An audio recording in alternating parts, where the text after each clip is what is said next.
1, 2, 3, Sync. And one more time. 1, 2, 3, Sync. Okay, dope. I'll do the intro. Here we go. Hello, everyone, and welcome to another episode of the Pro Crastinators podcast. I'm the best guy ever, and we've got a full house, ladies and gentlemen. We're joined by such kooky characters as Ben Saint. When you walk away, you don't hear me say, yeah. please, oh baby, don't go. We've got Digibro. I'm still alive. Why? That can be remedied. We've got Endless Jess here. Hey, it's me, Bored James, and when I'm bored, I like to play some board games. We've got Munchie wearing his tiny hats. Guys, I don't want to alarm you, but I just found this book called The Bible, and I think that it's got some crazy shit in it that we haven't considered up until this point. And I think we deserved, you know, old classics. Give it the fair day. It doesn't have the best graphics, but I think it's got some real wicked truths in it. How's the game feel? How's Shit. the game feel on that Bible? Not very good. Feel. Right. It's more of a cinematic experience. Damn it, Hypocrite. Hi, it's me. Good. Oh, there's Tom Oliver. He's popping in and out. You there? You there, buddy? Tom? Tom? No? Yes, Tom? it's me, Oh, Tom. Tom. Oliver. Okay, he's having issues. Tom! Hopefully we'll see how it goes with him. And we're today, guys, for the first time in a million years, we're joined by an actual guest, Mr. Zen Huxtable. I actually Welcome. came here because I wanted to spite the three fans of the PCP who don't like me. So Yeah. I subsist Give us off their- of their, give us their off names. Of their Schadenfreude. I don't know their names because I Give us the names. Give us the names. Witch hiding hunt. them. Witch hunt. Witch hunt. Yeah, in actuality, I good have old-fashioned witch hunt over here. I just have their names plastered ready. all over my walls. You know, it motivates me to That's get. I mean, that's what I do with my enemies' names. Yeah, absolutely. I made those dolls out of them so I can stab them. That's good. If you put a commenter's name in like a voodoo doll, is that as effective as, like, you know, DNA material or, you know, I'm imagining panties? like a commenter voodoo doll is just like a body pillow with like a square screenshot of a YouTube comment on it. It only works if the comment says first. Tom, are you there, buddy? I think Nope. no. Okay, Tom's having weirdly, difficulty. before he dropped out the first time, I heard his voice for like Yeah, I me heard too. him like mumbling about trying to figure it out. Oh, He'll never know. Is this Shit. is this his Classic. scheme? Is this his scheme to get on the PC on those PC pennies without doing Yeah. any work, technically being on the episode? Possibly. I bet he'll pop up in like an hour as a ghostly whale, and we'll, you know, just deal with that as it comes. Okay, but anyway, people, let's get on to things that are happening with us and fun times going on with us. I got you, Who's Nate. got stuff? Yeah, okay. All This right. is what I've been doing all month. Is I've been all 3 days of it.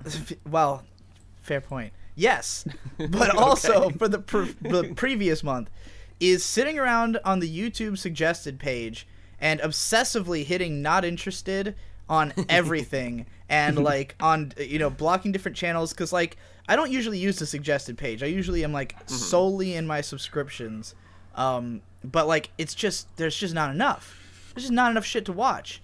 So I've been camping suggested, and like I will literally go in and have like 4 rounds of reloading the page, hitting not interested on absolutely everything, reloading until I find the one video that I kind of want to watch.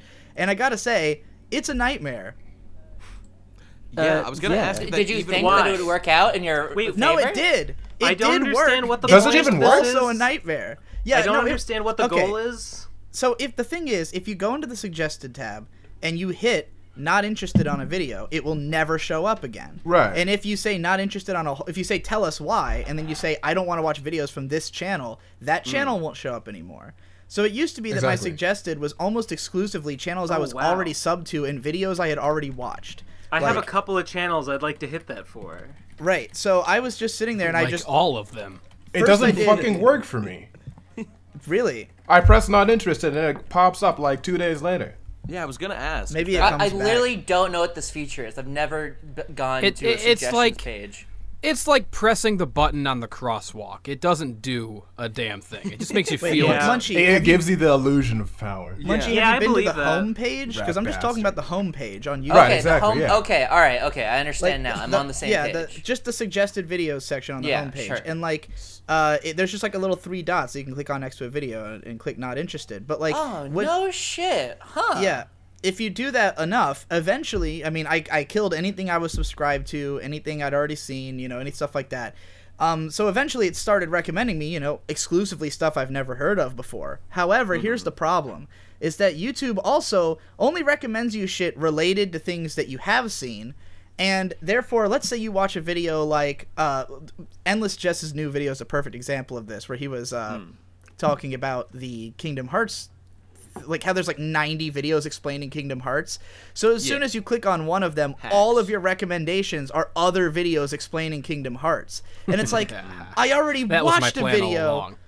I had already, in that case, all of those had already been in my suggested before I watched yours because of Nate's video.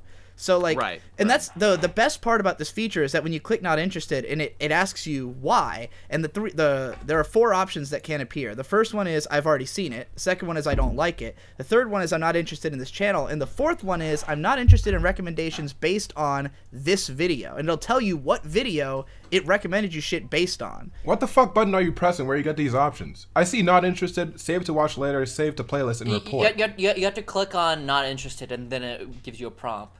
Yeah, when you click not interested, Oh those 4 shit! things come So up. tell us why. Yeah. Tell us why. Oh, this is This is perfect. crazy. Okay, cool. I would Right. never have even known that this was possible.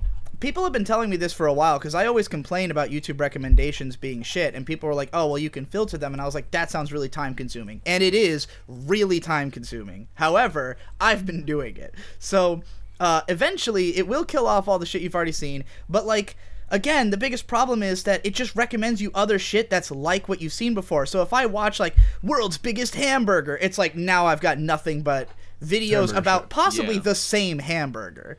Like, not even like another food item, but like just more on that. Okay, Yeah. I hope you're going to tell me a success story here, because it just seems like you're saying, like, guys, did you know that YouTube isn't good in a certain way? Like, Well, yeah, here's the it's thing. always, always. I expected isn't more it? of you guys to have done this, because like literally every time I've complained about this, people like about the suggestions, everyone's like, oh, you can just it works super well if you just delete all the stuff. I'll tell you, I subbed like I made my subscriptions my homepage, and I have never looked at. That's what I've suggestions always ever. done. It Oh, does that's good. jack That's good. shit for me. Yeah, I get the suggestions days later. I'll tell you, I did sub like 6 channels through this method, so it's I saw you linked that inner standing video or channel before. That was I was probably wondering if one that of the best. was that. Oh no, yeah, that was something that just came up in the recommendations, and it's like another like spirit science type of thing. Sick. But it's like a guy who he's part of a group. What was it called? They were called like the Energy Group or something like that. It was just like all energy. Chakra the and Elemental stuff. Masters, I believe, was listening. their name. Hey, I want to come back to that later. Yeah, I know. Yeah, there's a whole bunch of channels like that. There's a bunch of those weird like it's like a spirituality general channel. Like they have like the binaural beats, but then they'll have vlogs by this guy and then the other stuff. And like the video I linked you guys was just him like explaining all the big things in the future for their company and stuff. And it's like I like how it's inner standing as opposed to its opposite, Yes. understanding. or outer standing. Outer, Well, yeah, maybe. Ben, why don't you just jump Understood. into the shit that you were? Yeah. Well, Okay, wasn't well, Digi literally just in the middle of saying something, or were you done? thought he was leaving done. the I don't fact know. That I got the recommended point. videos, like you I did it? think that topic hinged on the I was assumption that we'd have a lot more to talk about. Well, I guess what I was hoping to get you guys to talk about is like I figure you all see a lot of I know Hippo Sure, watches a lot of sure. suggested videos. I know yeah. obviously the fact that Jesse Well, put not all those anymore, thumbnails right? in his Not anymore. Kingdom Hearts video would suggest that he also sees that shit. I'm just wondering what you guys think about like suggested videos in general, because like that's the biggest way that you grow your channel is by appearing in the suggested tab. And sure. For sure. I use them. I kind of hate them. I don't know if I feel like going and like curating them super. I'm with you, Ben, but I have a slightly less like adverse reaction. I use them. I'm not like particularly like I want to seek them out. Like I would never do what you're doing, Digi. Like I don't really want to like seek out new videos. I have no reason to. I'm sort of in the middle between Ben and Hippo, where it's like I don't like the fact that I spend as much time as I do on YouTube, but I don't dislike it either. Okay, well, let me ask you this then. I'm not out here to hunt for more. How the hell are you occupying your time? I'm doing other things. Like what? You have an Like, well, yeah, amazingly. exactly. It's always seemed to me, Digit, that you seem to have an amazingly large amount of free time that I don't understand. Because I seem to have, I don't know. I mean, It's you always because seem you to have get a a job. lot For me, done. it's social interaction. I talk to people a lot. Nate, the difference between you and I is that your videos take a week in total time to make, and my videos take 10 minutes in total time to make. So that's why I have so much free time. Fair. This even seemed, though, at like the height of the content machine era, it still seemed like you miraculously had tons of time, despite producing. Yeah, it's just the. I guess those were pretty easy to make. It was mostly vlogs. And stuff, if I make a vlog or a podcast, I just all I got to do is hit record and rant for that amount of time, throw it into Vegas, cut a little bit off the beginning and a little bit off the end, render it, takes less time than it takes to record the video, upload it, and it's done. That's like 15 minutes, I mean, I guess you're right. You could cut out a step by just uploading as is and then editing it in YouTube. That takes the YouTube editor is the YouTube editor is terrible, and it takes a while to update. Long. Yeah, it takes longer than rendering a video would, I think. Yeah, all right. Seems that way. Especially with all my fucking cores and my processor, dude. All right, the whole thing with recommended videos. I had watched the part of the reason I am now currently not watching YouTube is because I was one of those people who would just watch all sorts of recommended things all the time, because I would usually just watch YouTube on my phone in bed. So there would be Wendover Productions who does videos explaining how flying works, like flights and the whole system of airplanes. I know about him. I'm all over that. Yeah, those sort of things are cool, and anything about a lot of YouTube is just Wikipedia but as a video. That's a lot of it's the biggest thing I've been fucking running into, and it's driving me insane because so many of them are regurgitated. First of all, if any video says 10:01 as the time code, don't fucking watch that video. That's fair. Any video that's 10 minutes on the dot or just over, don't watch it because it's always going to be insanely stretched out. Every video I click on has to you watch a video about some specific food, and first they explain the concept of food, then they explain the whole history of the city where the food comes from, but the cursory version, and then maybe at one point there'll be a sentence of unique information in the video, and then so I've gotten to the point where sometimes I just see the thumbnail and it tells me enough of the story. There was one that was opening a condom in a wind tunnel, and the picture is this condom all inflated in a wind tunnel, and I went, well, all right, I don't need 15 minutes of that, I want to see it in motion. I'm so sick of that shit. I'm sick of videos that just do not have any kind of unique perspective at all, that are just regurgitating. No. There's a channel called What Culture Wrestling, where 5 times a day they'll post a video about some wrestling goss or some shit, and it's just stuff from the wrestling subreddit that everyone's on. You can set your watch to it. There'll be a popular post, and within an hour there'll be a video that is just regurgitating the post on the subreddit. I hate them. I want them to burn and die. I kind of feel that way. I'm conflicted about it when it comes to Hippo. You watched, or you used to watch Trainer Tips, right? The Pokemon Go guy. I like him more or less. I watch his videos. That guy actually puts effort into his videos, right? Well, he does. He does. Trainer Tips is like the Casey Neistat of Pokemon Go. So he is exactly that. He is he's that on purpose. Most of the information that he gives about the game, which is half the reason why I watch his stuff, probably 3/4. I mean, he just gets it from subreddits. He's not the one doing the data mining or anything. And sometimes I feel is it fair? Is it fair that he's he's... It depends, because sometimes I know he's curating the information. It's not like he's not doing any work. TLDR. The reason why I watch his videos is because I like him. I mean, I like him fine. If it didn't have anything to do with Pokemon Go, I wouldn't watch it. Wait, God, was that ghostly voice Tom? I am. Is he alive? I live.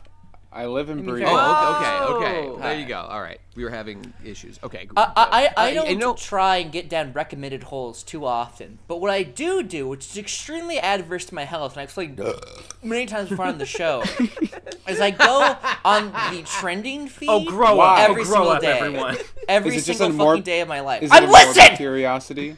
I want to talk about good mythical morning and fucking Philip That's DeFranco. so Zoomercore. That's the most Zoomercore thing you've ever said in your entire life. Anyway, I see these videos. Zoomercore. And they're like what you're describing. They're just like, what if we fucking deep fried a thing that was already deep fried? What's up, guys? It's good mythical morning. Like I don't. Good mythical I can morning is imagine. not even It would that be low gross. effort of a channel. Like most of what I'm getting, no, yeah. I guess this is because of the type of stuff that I have clicked on. But almost all I get is like informational videos with like very standard editing, like stuff that's like if you took one of my videos and took a sentence from it and extrapolated it to 10 minutes, that's what I get recommended. Like, well, and okay, it's, you know a lot of we're it is like brushing- NBC and shit like that, you know, or like God, one of the worst is like this. What was it called, Munchies or something? Yeah, I fucking hate that guy. No. It was just some. No, it was Mashed. That's what it's called. Mashed is like a food channel. I think I've seen that. Yeah, it's mega big, but like the videos will literally be like literally one sentence of information surrounded by 8.5 minutes of video, and Is then you're that the sitting there channel watching that does it. like How do you pad it that about long? like such and such restaurant is really bad for you or something? Just anything. They put out videos constantly. You know, so speaking it of could be channels anything. that are really massively big and also completely worthless, I saw a video the other day. I didn't try to. It wasn't on purpose, but Talking about Vidya? I That's my ended up guess. seeing a video by I Hate Everything. No. I'm sorry for your loss. Has there ever been a more worthless form of content than I haven't Hate watched in Everything's years. entire channel? There is, like, you can, like, just watch an entire video of his. Any video, doesn't matter which one. There, you will not find a single unique thought anywhere. Jesse, please describe to me what the content was in general, because I don't know anymore. It's been years. If you watched one, you watched them all. Well, Okay, it's just so, like, like, I mean, what was it's the like, one you watched about? The one I watched was I Hate R Gaming, the subreddit. Okay. And first of all, right away, I see exactly what you're fucking Yeah. doing. I see through you. You're making a video about hating the subreddit so that it will get big on that subreddit. You fucking phony. But Sure. But that's just moral outrage. It has nothing to do with why I actually hate the channel. It's just like he says. It's not even like a human being with an actual perspective. It's just like a chronicling of how people feel about this certain topic, because everything he says is everything that everyone says. He never says anything unique, and he's not even like a good writer. Like nothing he says is even funny. There's never a sentence that's put together in an interesting way. It's just the most fucking... It's he's like... he's not it's even like angry, really. I would call Like, it he's vanilla, but even vanilla is a flavor. It's like the flavor of gray. Like gray paste through a tube in my mouth, like space when you paste. click on his Isn't this- videos, I feel like you're expecting it to be like an angry, vitriolic rant, but it's just like a regular ass analysis video with very bland editing. Yeah, Everything just like, slides into there's place. not even any like like passion in the delivery. Like I don't get why it's called I Hate Everything. I mean, I know why it's called that. It's a great gimmick. It's a perfect name. That name has probably elevated him more than his actual content because he has the gimmick of being able to say I hate it. blank on every video. But like, and you know, there's tons of videos about guys who rant about things angrily, and you know, they're all fine. Most of them are fine because they're actually, you know, ranting angrily. But like I hate him. There's just no. He's not a person. He's like he takes things that everyone is saying and then he just repeats them in this monotone. he just is the algorithm. He is the algorithm. That's exactly it. He is, and like. His videos exist purely, I believe, so that trillions of years from now, on a satellite and a hard drive, there can just be like a chronicling of like how people felt about a certain thing at a certain time. Because beyond that, beyond a There might be some purely worth in historical that, though. perspective, there is no worth You've to them. described exactly how to succeed: is say things everyone agrees with. No, that's the funny thing That's about what it is people like that's something that I've been criticized for not doing before. That like Glass Reflection, who was the first big anime reviewer on YouTube, like he literally like went out of his way to do that, to like try to have the perspective that was like the most agreed upon, like because he thought of himself as writing an objective review. So like which and obviously that's the correct way to do it because that's what works. None of us are fucking successful. Like I know that like. I'm not trying to come off like bitter, but like I know that that's what works. But personally, I find it repugnant, and I don't understand who would watch it. Like, who is that channel for? Nobody. It's for everybody. It's for Wait, so when you say like when you say the objective deal. review, are you talking about like he basically surveys what everyone thought and then he like finds the middle ground into that, or what? It's not so much the middle ground as that, like, let's say it's just like all the most stated things. So like if like generally people say that this show has really good animation but a really weak story, like he's just gonna say like, oh yeah, the show has really good like animation, Gurren Lagann, for example. Right. Like, and like if enough people as he have famously like, said. not to say that I don't think he agrees with the things that he's saying necessarily, and like, but he got into huge trouble one time when he just wrote a review where his perspective was different from the majority, like because he wrote about Nozaki-kun. Yeah, he wrote about Nozaki-kun and he didn't really like it, and like just the way that he complained about it, like he got a ton of dislikes and all these people were on his ass, and then like he kind of switched gears and started doing like more, you know, like less of that style just because of that, you know, like realizing because it was also not working, his channel was dying. So like I'm not even mad at the person behind the channels because like I get why they do it because it works. I'm more frustrated with the people, the audience that keeps like swallowing this. Like why does anyone like it? I don't understand what's entertaining about it. I think the reason they like it is that they want to have that timeless chronicle of what everyone thought. Like that's how they're thinking of it. Or they just want like noise to fill the void in their empty hearts. I don't think that they're that prudent.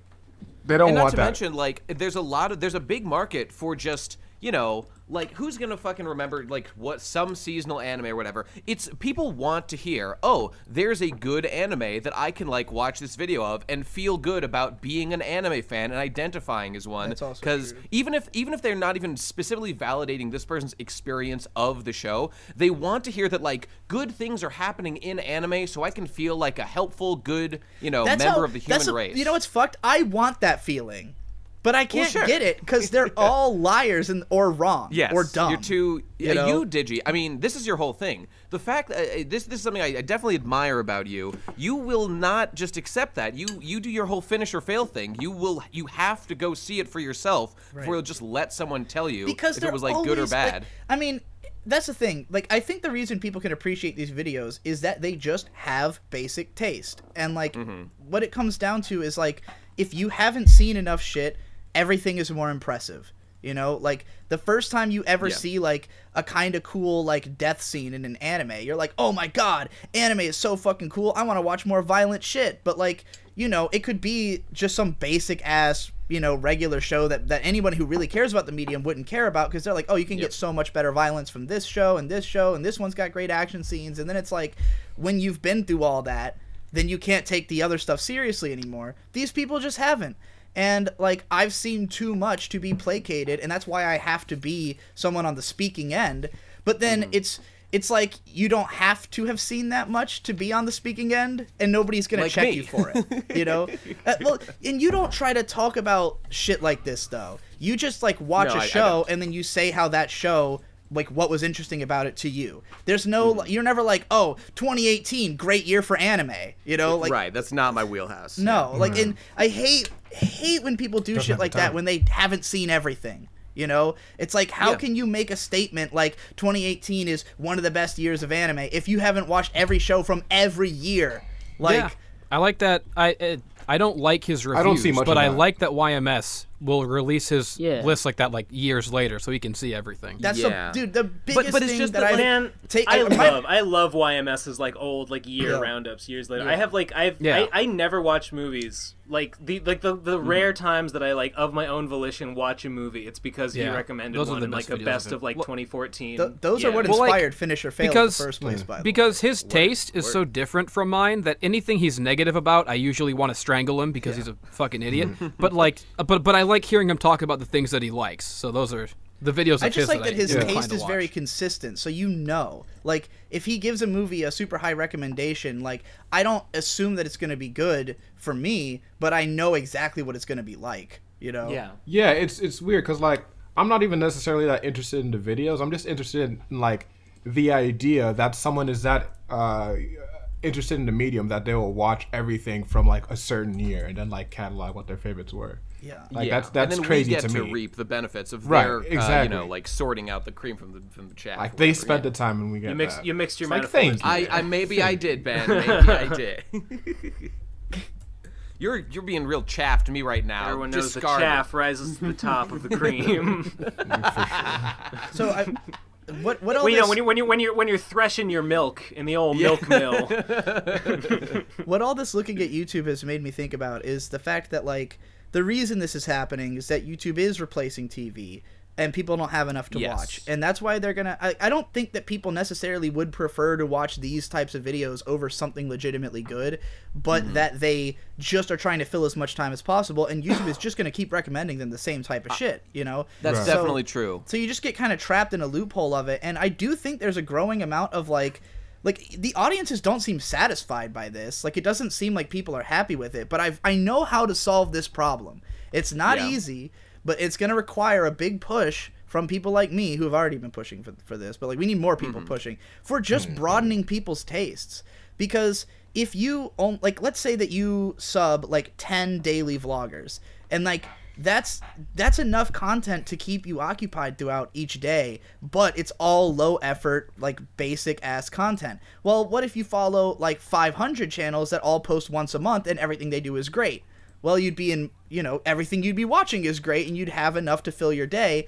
But, like, because I feel like there was a time when you could have done that, and because of the fact that everyone's incentivized to try to be by themselves enough content to fill someone's whole fucking day, that's no longer viable as an individual, you know? Like, so I think that if we could get the audiences to just care about a broader range of things and to be more, you know, to just know more, and maybe this period will help that happen when everyone becomes desensitized to this information, when, like, everyone fucking knows everything. That's how I felt about r/day I learned. Everybody's got to go watch the stupid character Rumble, the only video that's good. Yes. That's a perfect example, I'm though. That's, like, plugging a it. great video that most Show people are notes, never going to people. find. But, like, we need more people Yeah. talking about what's the best stuff out there, you know? You know, Speaking it's of- just... Yeah, okay, go on. Speaking of the best stuff out there, let me talk about, you mentioned it before, a little book called Legend of the 10 Elemental Masters. Do you guys know about this book? You've talked I about do. it before. Have Yes. I? Okay. I've well, read it brief- because you own a copy, in fact. Oh, right. Did I lend you my copy? Right. Yeah, well, I didn't read all Well, of I it. was... Well, for the... All right. So for the last maybe 6 months or so, I've been using it as like a... It's been under one of the legs of my table, propping my table up. I've seen When it's the great way that use. your desk works, But and it's I extremely recently concerning. actually purchased some table risers, so I got all my great literature out from under my table legs. Hooray. And, so I had my copy free again, and I was thumbing through it on the toilet, you know, like I do. And I was like, man, what a great unique piece of literature. It's like nothing else that's ever been written, or so I thought. But more on that later.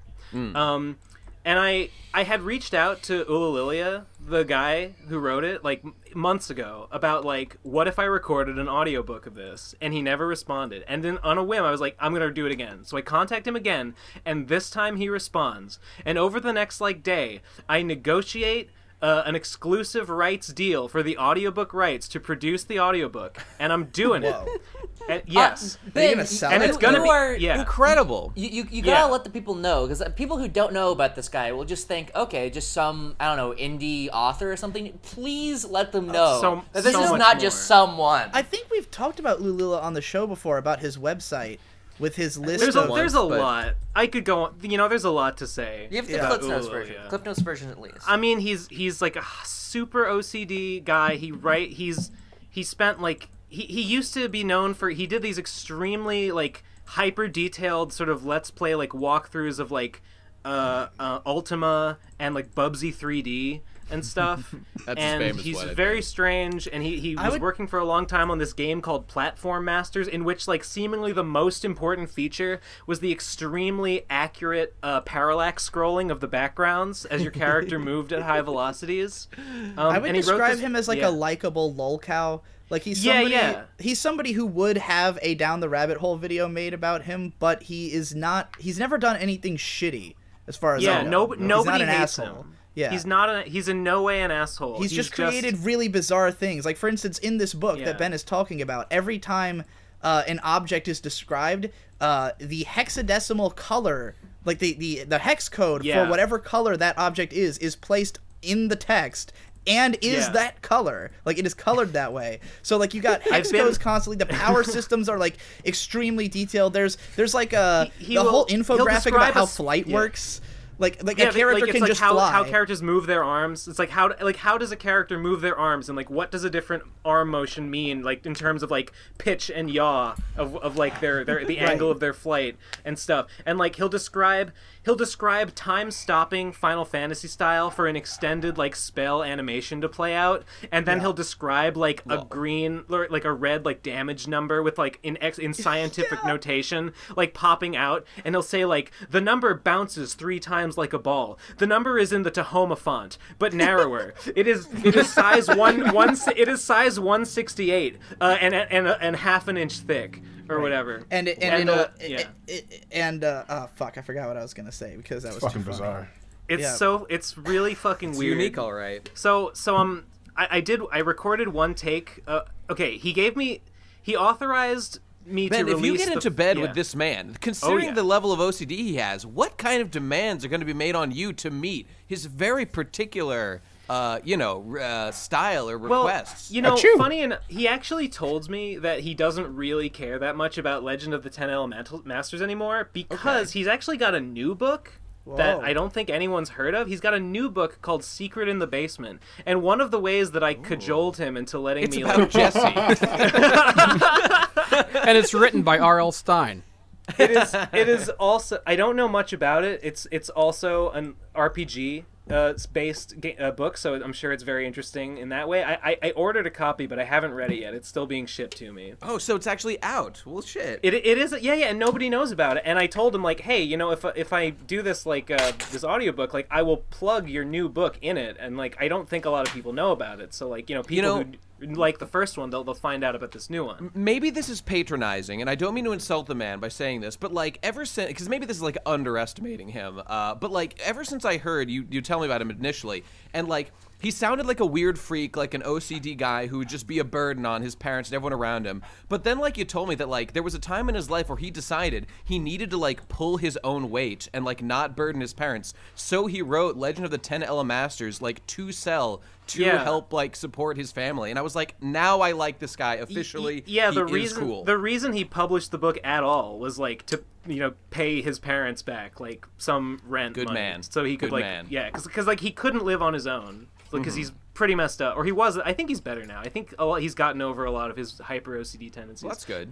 But yeah, he published it to make money to help support his parents or whatever. Anyway, this Godspeed. guy sounds like a superhero. He doesn't sound like a lolcow. He sounds his like website, just like the next step in human evolution. Okay, his fucking website has I my love his favorite phobias, page. by the way. My favorite thing about this person are there? his fears.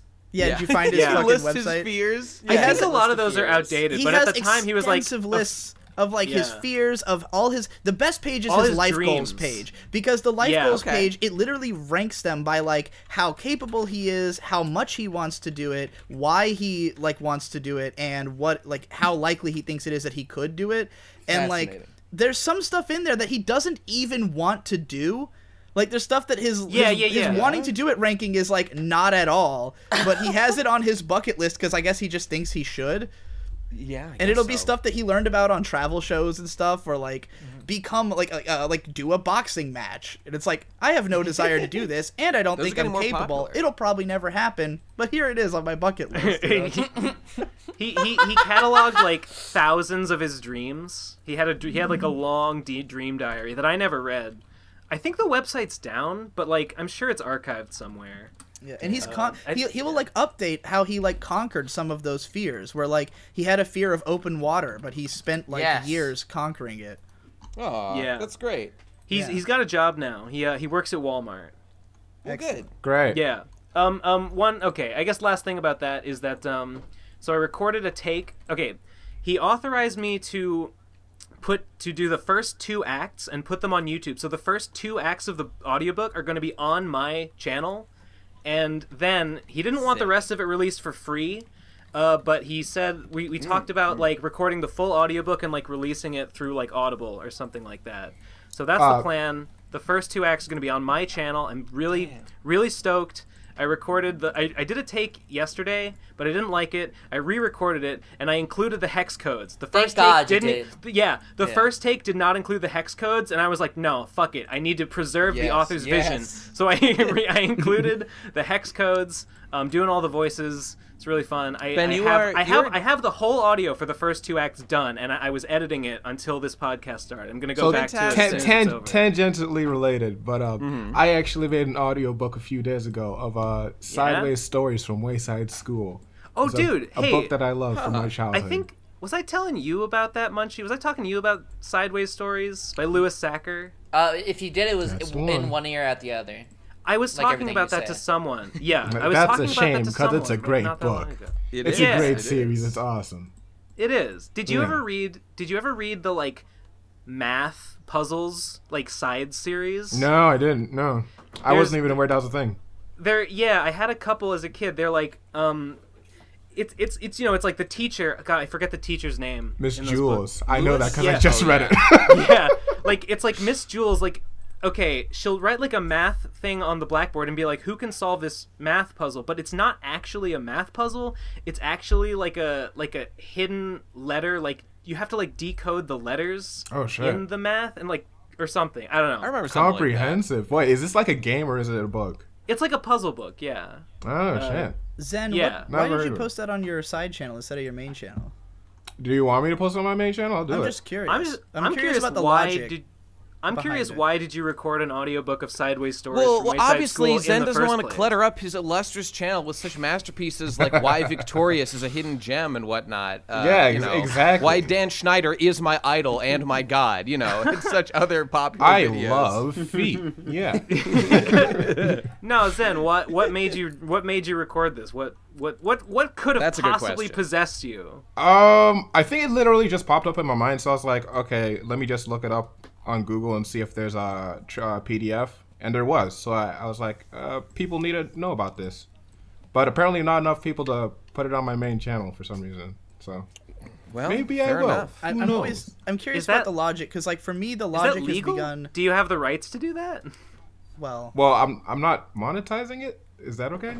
That's probably fine. I would imagine. Maybe? Yeah. Question mark? I think that's I suppose theoretically they might object on the grounds that like you've made that information of that book available without purchase, but they can't. I don't know. I'm not worried about it. I knew that I could do Legend of the 10 Elemental Masters. Like I could record it and put it on my channel and get away with it. Like I knew the guy wasn't gonna sue me or anything. Well, but I just wanted his like. I wanted to be able to say like, yeah, this is official. This is like endorsed by the creator. This is the real shit. Well, plus now it's not as though you're just doing it of your own accord. Now it's like there's a deal being brokered here. Now you are in bed with him, and now you are best friends. Ben is really. I would say we're best friends. Yes, you're carving yourself out, Ben, a fascinating niche as like internet cryptid connoisseur. This was always kind of my thing. Like I always loved. Yeah, Christian. you always loved Aurelia. I had that book by like, oh god, Caffeine Killed My Family. Yes, by what's her face? I don't remember her name. It was like Caffeine Killed My Family, the best free cure since Jesus Christ himself, or something. and it's like it's a little paperback book, and half of it is like weird anecdotes about how people die if they drink coffee, and then the other half of the book is just a list of food items and how much caffeine is in them. And it's full of stories like, so my grandfather drank a coffee a day, and he died at 60.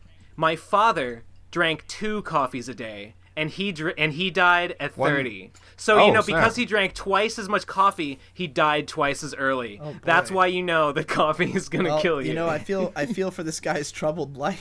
It's funny 'cause, it was a woman. The guy It was who a died woman, at 30 but, was run over by a car. That's how he died. So it's just, nothing to do with the coffee, but wasn't it though? Are we sure about that? No, maybe it's like a sin I meter or always something. find the most interesting parts of this group's like daily life are the parts that aren't talked about in the podcast a lot. Where Ben, you are like in league with many people that I would just find I was about that to we could compliment discuss like the an same entire thing. episode about.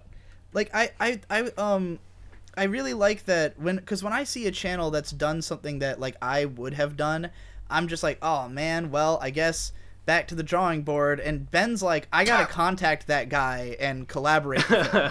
Like sometimes, that's like a good thing. I made friends with Low Art, and I'm on a podcast with him now. That'll probably be out by the time this video is out. Who's Low Art again? A long running podcast, like a series.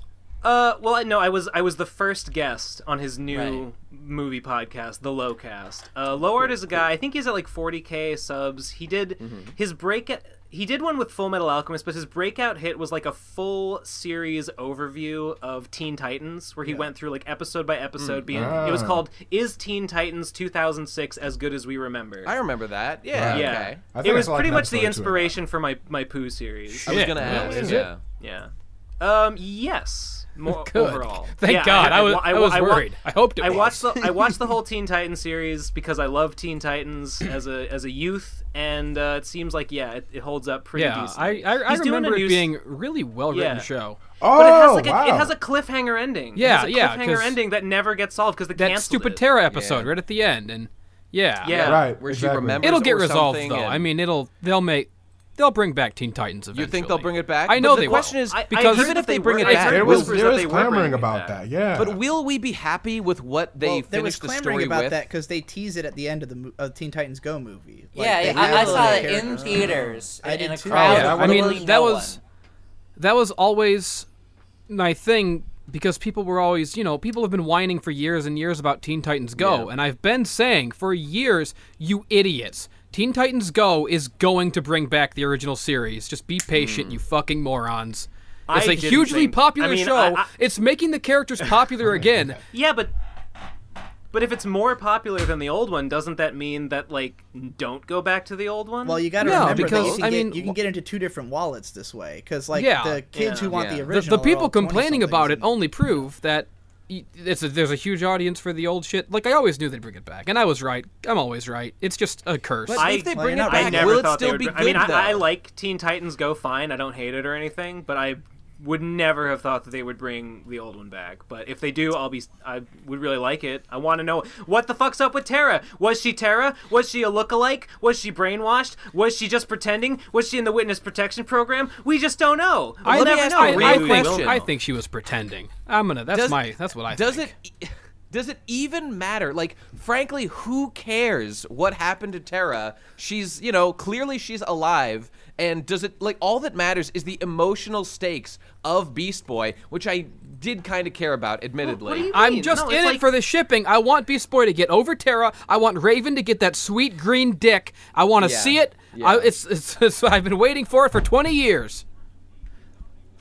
Nate, Fair I don't understand how you can say that. It's so weird and mysterious the way that she's just there and acts like she doesn't know him. And like, don't you want to know why? Like, Okay, what 'cause, what like- the 'cause, fuck's like, going on? she Well, I had, think like, she's been so trapped in traumatized stone. that she wants to be done with it. So she's just telling him, "Hey, man, fucking well, leave me maybe alone. I that's don't know." what I mean, I I'd like found. I'd like to know the answer. I Sure. guess. I don't know. I'd take more. I'd take more. Yeah, sure. I don't think anyone's opposed to having more Teen Titans, right?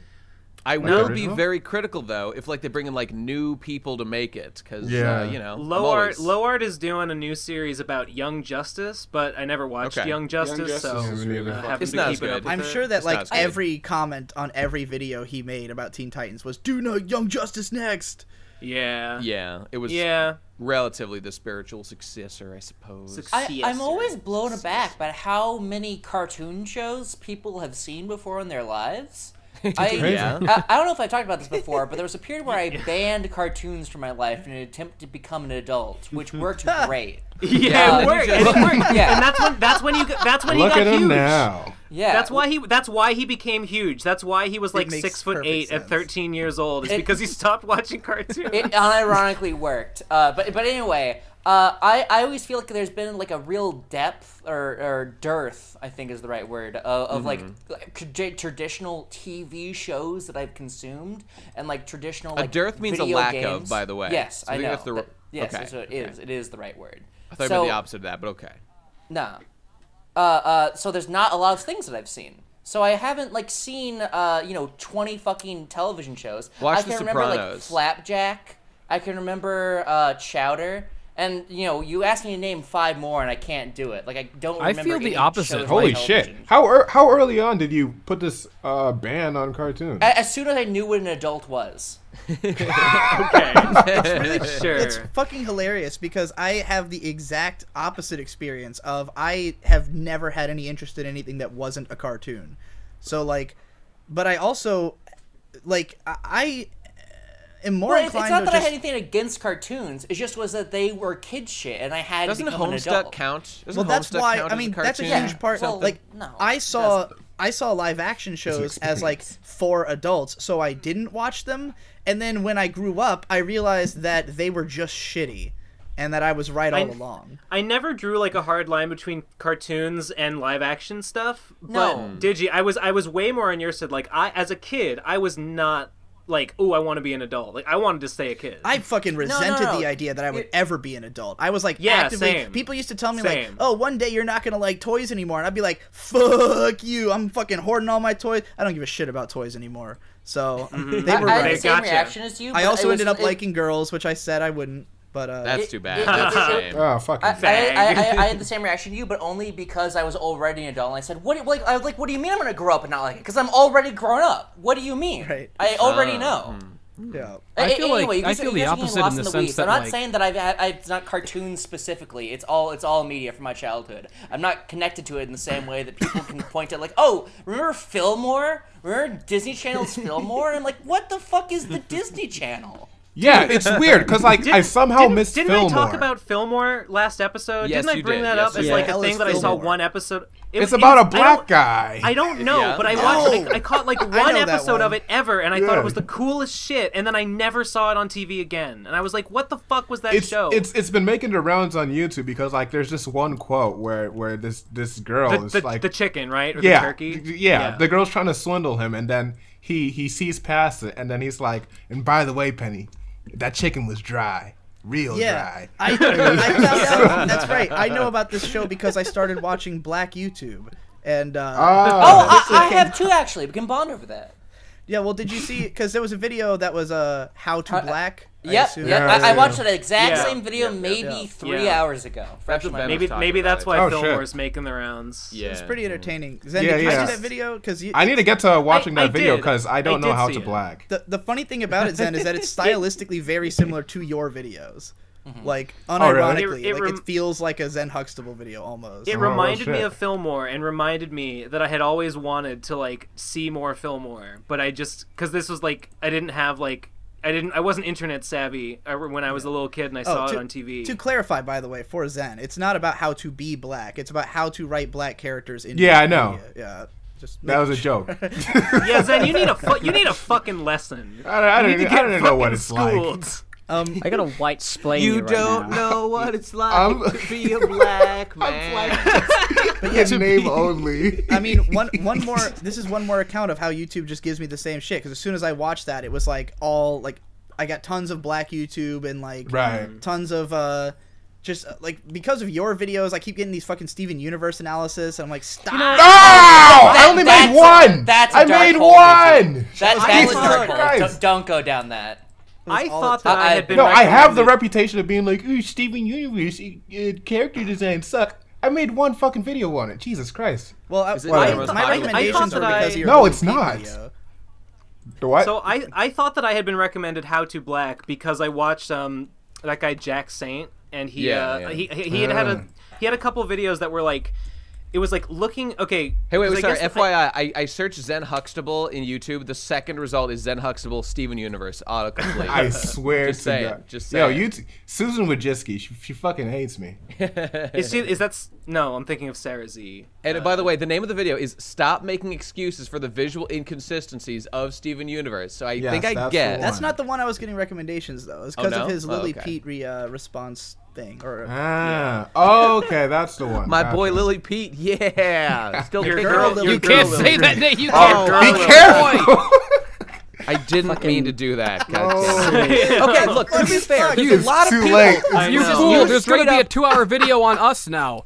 I just want to okay. fuck. I mean, with let's you. be I'm frank. just It would saying, be it's easier to confusing. preserve the idea of Lily Pete as a woman in your mind if you don't watch the videos and hear Well, that's- a that's male-sounding fair. voice coming at you for hours and hours and hours. You know. Oh, Yeah. boy, let's not. Good Let's not. point. Good, let's Yeah, not no, get- All I I'm saying just is, stood look, in there's front of the people mirror. There's people like What the What, for example, who have a girl avatar who definitely, I'm pretty sure they're not trans or whatever, but they just have a girl avatar. That's the same thing Lily Pete does, only I guess Lily Pete is legitimately trans or something. How am I supposed to know the I difference? just had this picture of Lily Pete on my wall, and I just kept on great. repeating, I knew girl, it. girl, It's girl, true. girl, You girl, do. girl, girl, You girl, keep girl, girl, pictures girl, of your girl, enemies girl. on your wall, just like me. I knew it. More like fucking silly Pete.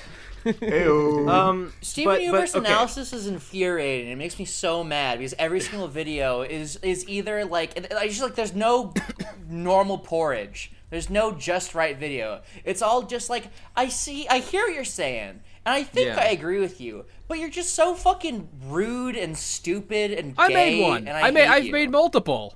Yeah, I was gonna say I like Jesse's. I remember liking Jesse's. I don't remember, but Here's I mean, the I only made Steven the Universe one. review you I made the need one is- Steven is Universe that it's video good. that was a parody of all the shitty yes, analysis. yes. But even before and it that, was I so made spot I on, made a so spot on. even before that I made a video about one of the seasons, a serialized video. Oh my back if God. anyone remembers that old love that series, series. I did like Yeah. a Unserialized a real back, review on dude. season So of Steven anybody- Universe. I want to know what Hippo was gonna say because he hasn't had the chance to speak at all. Oh yeah. No, I had nothing to say. I was just trying to fit a zinger in there. Oh no. Well, no, Gib God, was a right. lost Gib said singer. the only review that you need to make is that Steven Universe is good, and I basically agree. And it Yes. like Look, no, the- I've for- watched season 1 recently and the beginning of season 2. Season 1 is perfect. Season 1 is For great. anyone not privy to my content, I just want to establish that I don't hate Steven Universe. Okay. you just it- hate women, lesbians, you did- gay Absolutely. people. Thank you. Yeah. You okay. did. Thank you for the elaboration. I bet You if did you give did it a that, 4 I bet out if of you 10, just though. I bet if you just made a video called Steven Universe is good and you just said like the reasons the show's good and didn't even mention the reasons anyone hates it, you would get massive thumbs down. You would be like downvoted to Yeah. oblivion. People would come brigading the video, calling you a piece of shit and a cuck and a libtard propagandist. That's an experiment that I there's want to some of that run. going I'm gonna around. make that That's the new video. one. Steven Universe That's is the new good. one The going video. I have a video from way back in the day about Steven Universe where it was fair enough. universally I mean, we just did positive, and I episode- don't remember any huge blowback from it, but maybe it's because it was before the storm. I think Yeah. the worm has turned. I think the worm has turned on Steven Universe, and it's I become think- popular Well, to shit on it's it. really funny that you said that, Jesse, because the people who are shitting on the show the most right now are SJWs. Like they are Why? shitting on the show because they're insisting You know, that it's I've, like I've said for a long time that Steven Universe is not gay enough. Well, the gems are not no, it's actually not that. women. They're saying that it's like oh fuck, Zen, you They're can not explain this better than I biologically can. female. Lily They are Orchard's fucking video light was- holograms. They don't even fuck. Okay. Well, everyone's an SJW. I mean, most of the videos I see are by alt-right SJWs. Well, that's true. Saying the show's But too I'm gay. So saying basically, that- the Then gripe there's- that people were having with the show was that the messaging was like, "This is a fascist like the Diamonds," and basically, the gripe that people had with it was that the text in the show was that they were being forgiving to fascists. Makes me so okay. fucking mad. God, I hate people who care about shit. I just fucking, I'm so sick of people thinking feel that you, their dude. I opinion fucking matters feel on you. anything. Hey, guys, Yeah. Kingdom Hearts 3 has a lot of cool stuff, and Wait. I really like it. Oh wait, That's before true. we go on that, I wanted to say something. I wanted to say that the reason I thought I got recommended How to Black was because I had been watching this guy Jack Saint who did two videos. Well, that's for the bonus episode. We'll talk about that maybe. But the Jack Saint, he did these 2 videos looking at like Black.com makes 90s, unique quality content. 90s really like gender, like trans representation, or gay and stuff representation in 90s media. Because the feeling, like the sentiment is that the 90s was full of cartoons and stuff that had lots of like gay representation. So he went back and he looked through it, and basically the conclusion was like, with only a couple of exceptions, like there are characters who are like coded gay, but they're all like almost all of them are like the butt of a joke, and it's not really like it's not really. It's not really as progressive as people it's like tend to remember. They're in the show, but like how are they being portrayed? People think there were gay characters in 90s cartoons? I don't remember that ever. All right, to be fair though, when they say that, they mean like him from Powerpuff Girls. Okay. Yeah. Okay, sure. When you're on the march, who is literally Satan, also. But I'm pretty sure that him is just supposed to. Him is just like supposed to be the Rocky Horror. Yeah, he's Tim Curry. Right. He's just Tim Frankenfurter Curry or whatever.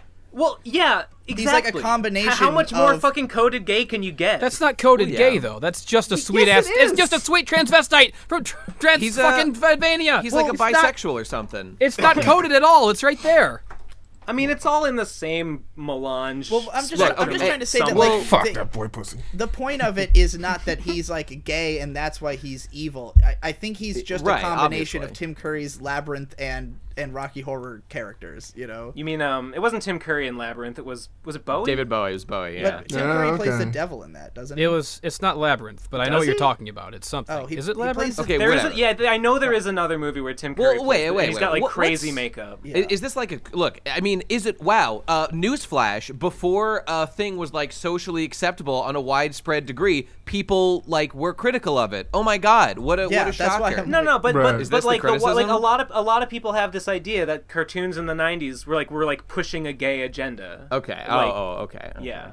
Oh, so it's okay. I thought I'm not privy to that. You were saying by including things like him. And I thought you were saying that right. people had the impression that cartoons from the 90s were like positively pushing. Yeah, they do. I've never heard that. Okay, I guess what I'm saying is that I thought that the people who thought that were the other people. You know what I mean? Oh God, like, I'm fucking lost. I thought you were trying to say that people were praising 90s cartoons for having more gay representation. No, that's why I was confused. It's a lot of conservative people saying like, "Oh yeah, in that cartoons case, back then really pushed the gay that's agenda." the case, there was no need for a video about that because those people are obviously fucking wrong, and like no one remembers it that way. There were a couple. There were a couple of examples. Like Robot Jones had an episode that was like actually about the issue. And nobody watched fucking Whatever Happened to Robot Jones. What the fuck is Robot Jones? I certainly did not watch Whatever Happened to Robot Jones. Watched it. What did ever happen That's why I was interested. That's why it was interesting because I'd never fucking heard of this shit. Whatever happened to Robot Jones? I've not heard that name in many years. The name was a self-fulfilling prophecy. That was like one of the first cartoon shows, I think. Yeah. The show failed because it had gay. I don't know people in about it. pushing the gay agenda, but I'm certainly pulling the gay agenda. like hand jobs, if you know what I'm saying. We'll talk about that on the bonus episode. My mic is phallic. Can you guys? I'm gonna listen. You can be gay coded all you want, but unless I'm sucking your dick, you're not gay enough. That's all I'm trying to say.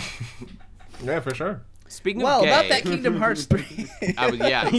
Does Kingdom Hearts 3 push the gay agenda? I sure hope so. You know, I haven't beaten it, and I don't think Gib has either. Is that accurate? Final Fantasy has way too many like fucking anime people in it. I just want to see Donald and Mickey. You know the funny thing about you see Donald and Mickey and Goofy. Do you? Terrible. Well, yes. Terrible. It's funny you say You that see because quite a lot of Mickey, I played actually. Kingdom Hearts and Kingdom Hearts 2 I don't know anything about it. I played those games in spite of Donald and Goofy. I just wanted to say that I like Mickey Mouse. I have no opinion on Kingdom Hearts. It's a great series. I love it. As a person who like did not grow up with Kingdom Hearts, I have not been waiting for it for like a decade. Yeah. I played the Kingdom Hearts 1 and 2 kind of recently. And I always thought it was stupid because it was combining Disney and Final Fantasy and also has edgy stuff. It's a fair assessment. That is correct. Upon playing them, I have discovered that it is stupid, but it is also really funny, and I love it. Yeah. Every time Mickey Mouse talks about the world of darkness in his funny high-pitched Mickey Mouse voice, with his like dark hood over him. It's the funniest, coolest stuff of all time. I think that Kingdom Hearts, I wouldn't even have ever had any problem with it or assumed anything bad about it or negative or thought it was dumb if not for the fucking trench coats of the Organization 13, which are the worst design I've ever seen. I They agree. look cool on the Organization, guys. No, they don't. They look so bad. Those trench coats are the ugliest trench coats I've ever seen. They're not the ugliest trench coats. They're really bullshit, edgy. They're dude. very Hot Topic, but they don't look bad. They're beyond Hot Topic. They're really bad. They don't. Yeah, I mean they're like Digi, goth explain. rave No, clothes. I want to hear it. Digi, what do you think? I'm with Digi on this. I hate those fucking guys. They look ridiculous. As a guy who... listen, I love them. I know. But the thing is, I don't believe that you actually think that. Why? What do you mean? Because it doesn't make any tell us fucking why. Let me sense. clarify. I am a guy who wore a trench coat through all of high school. Like, I am a Okay. trench coat enthusiast. So it just makes you cringe. I don't like them. Just thinking back to That's it, my that's theory. why. Hold on. I'm trying to look at... You're not getting proper representation. I'm going to in give you a media, full and you're breakdown. upset I got to about look at a picture of it. Okay. Oh my God. I know there's lots of weird zippers and layers and first stuff, of all, I but- hate the like weird, overly closed hood. I hate the whole look of the chest is ugly. I hate that they go all the way Wrong. down and then they have like a zipper coming up from the bottom. That's stupid. There's like a bunch of different versions of this Google search.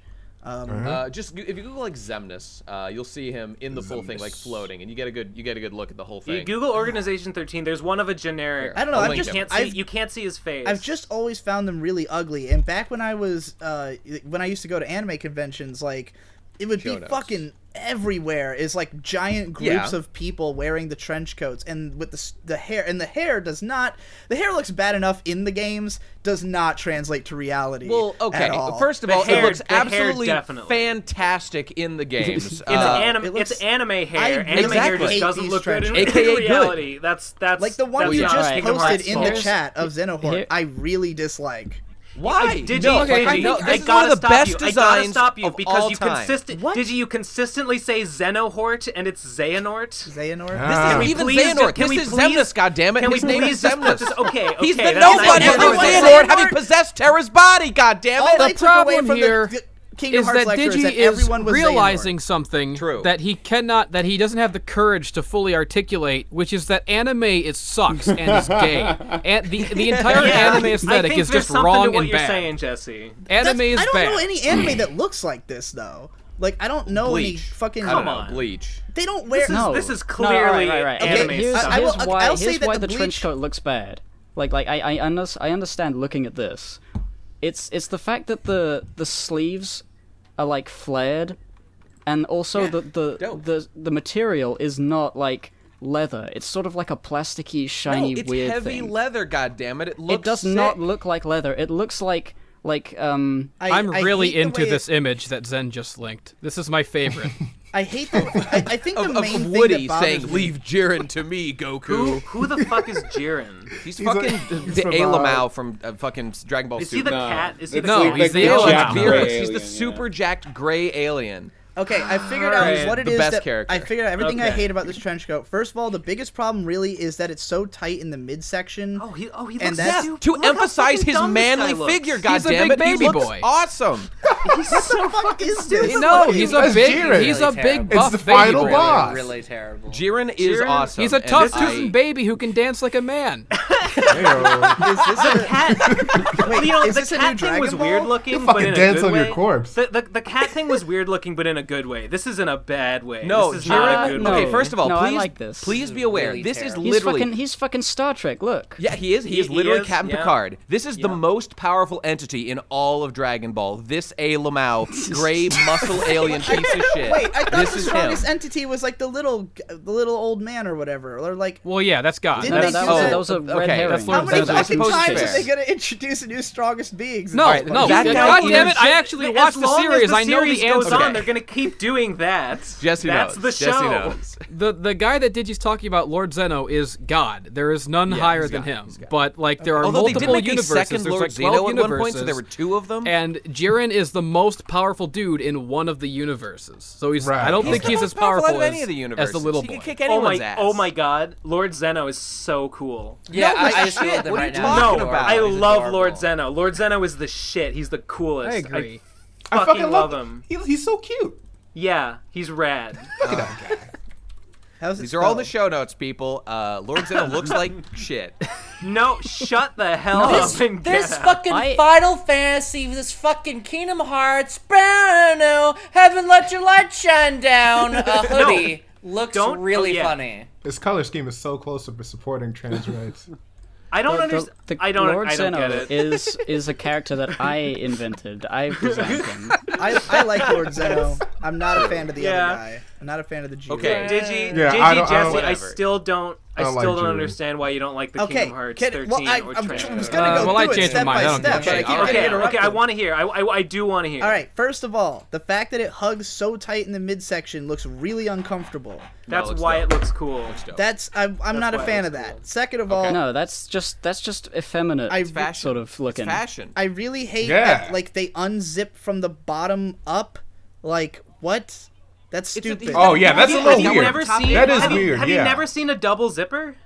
It can unzip from both sides. But it goes Yeah. all the way He's to going his at the feet, top. so he'd have to like lean all the way down. Like You're assuming they would It's, ever it's, take it's these not off. all the way zipped down.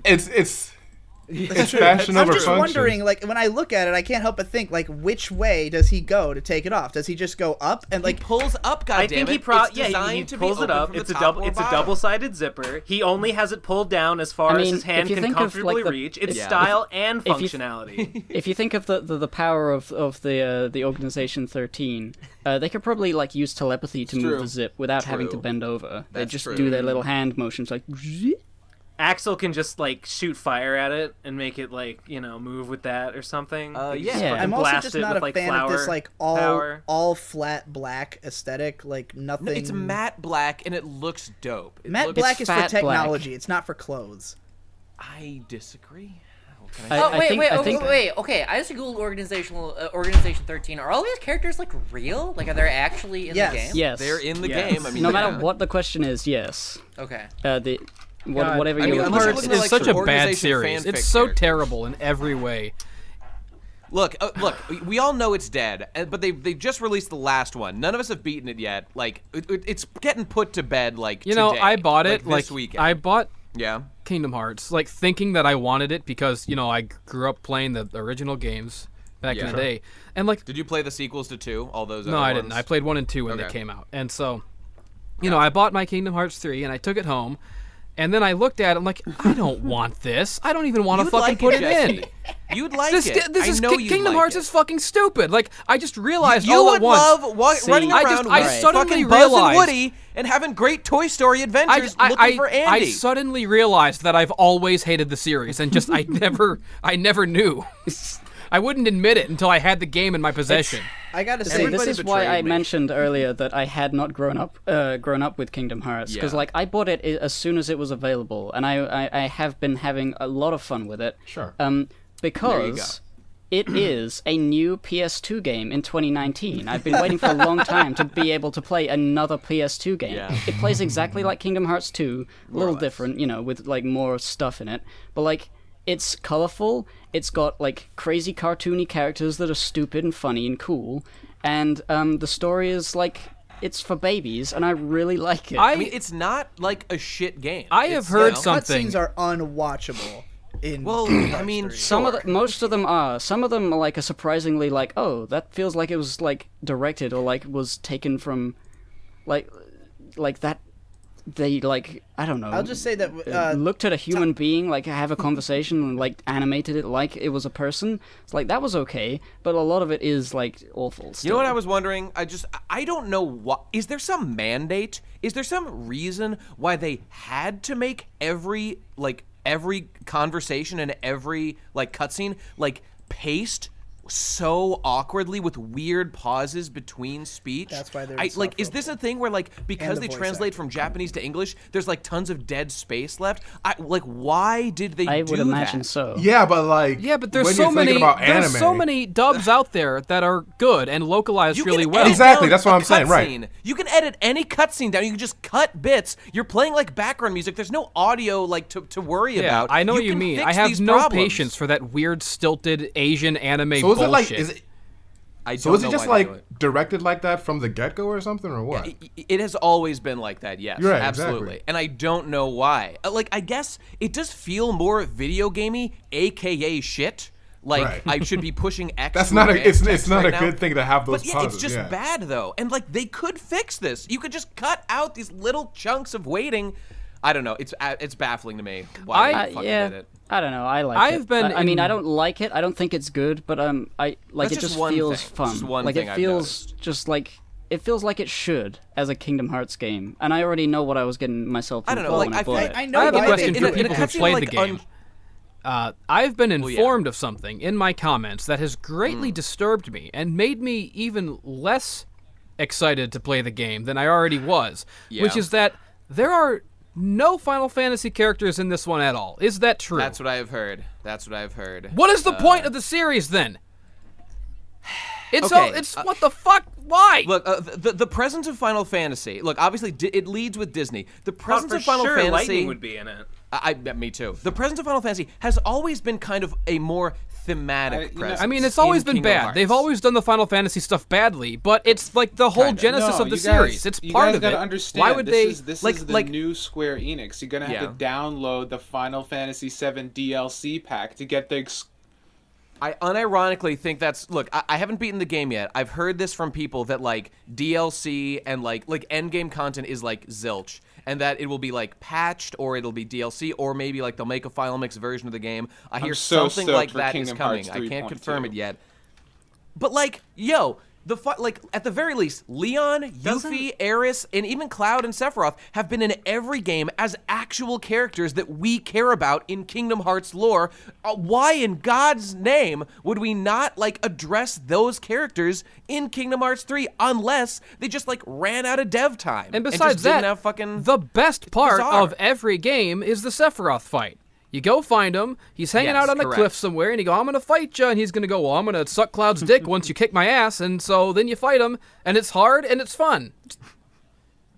It's fun, though. It's just good. I mean, sure, the story is terrible. It's just like, where's Cloud? I don't know. Fight me. Okay. Beat him. Get Cloud. Okay. That's how it goes every single time. But, okay, the thing about Kingdom Hearts 3, this is my observation, it's that it is bizarrely like in-depth and bizarrely large amounts of effort were put into some aspects. If you get to like the Toy Story world, there's like a whole fucking, they like made a second game within Kingdom Hearts 3 that's like clearly a parody of Final Fantasy style games like Final Fantasy 15 that like exists within the Kingdom Hearts universe, within the Toy Story universe, exists this universe. It's bizarre, but it's dope. But like, so that had insane amounts of effort and energy put into it.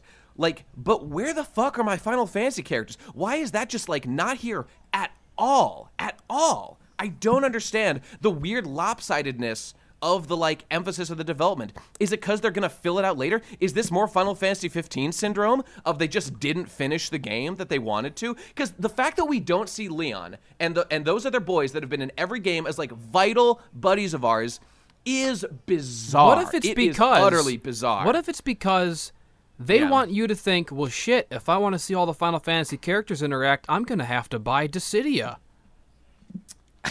I mean, that's true. Except there's no story in the new Dissidia. None. You'd have to play the PSP games from 10 years ago.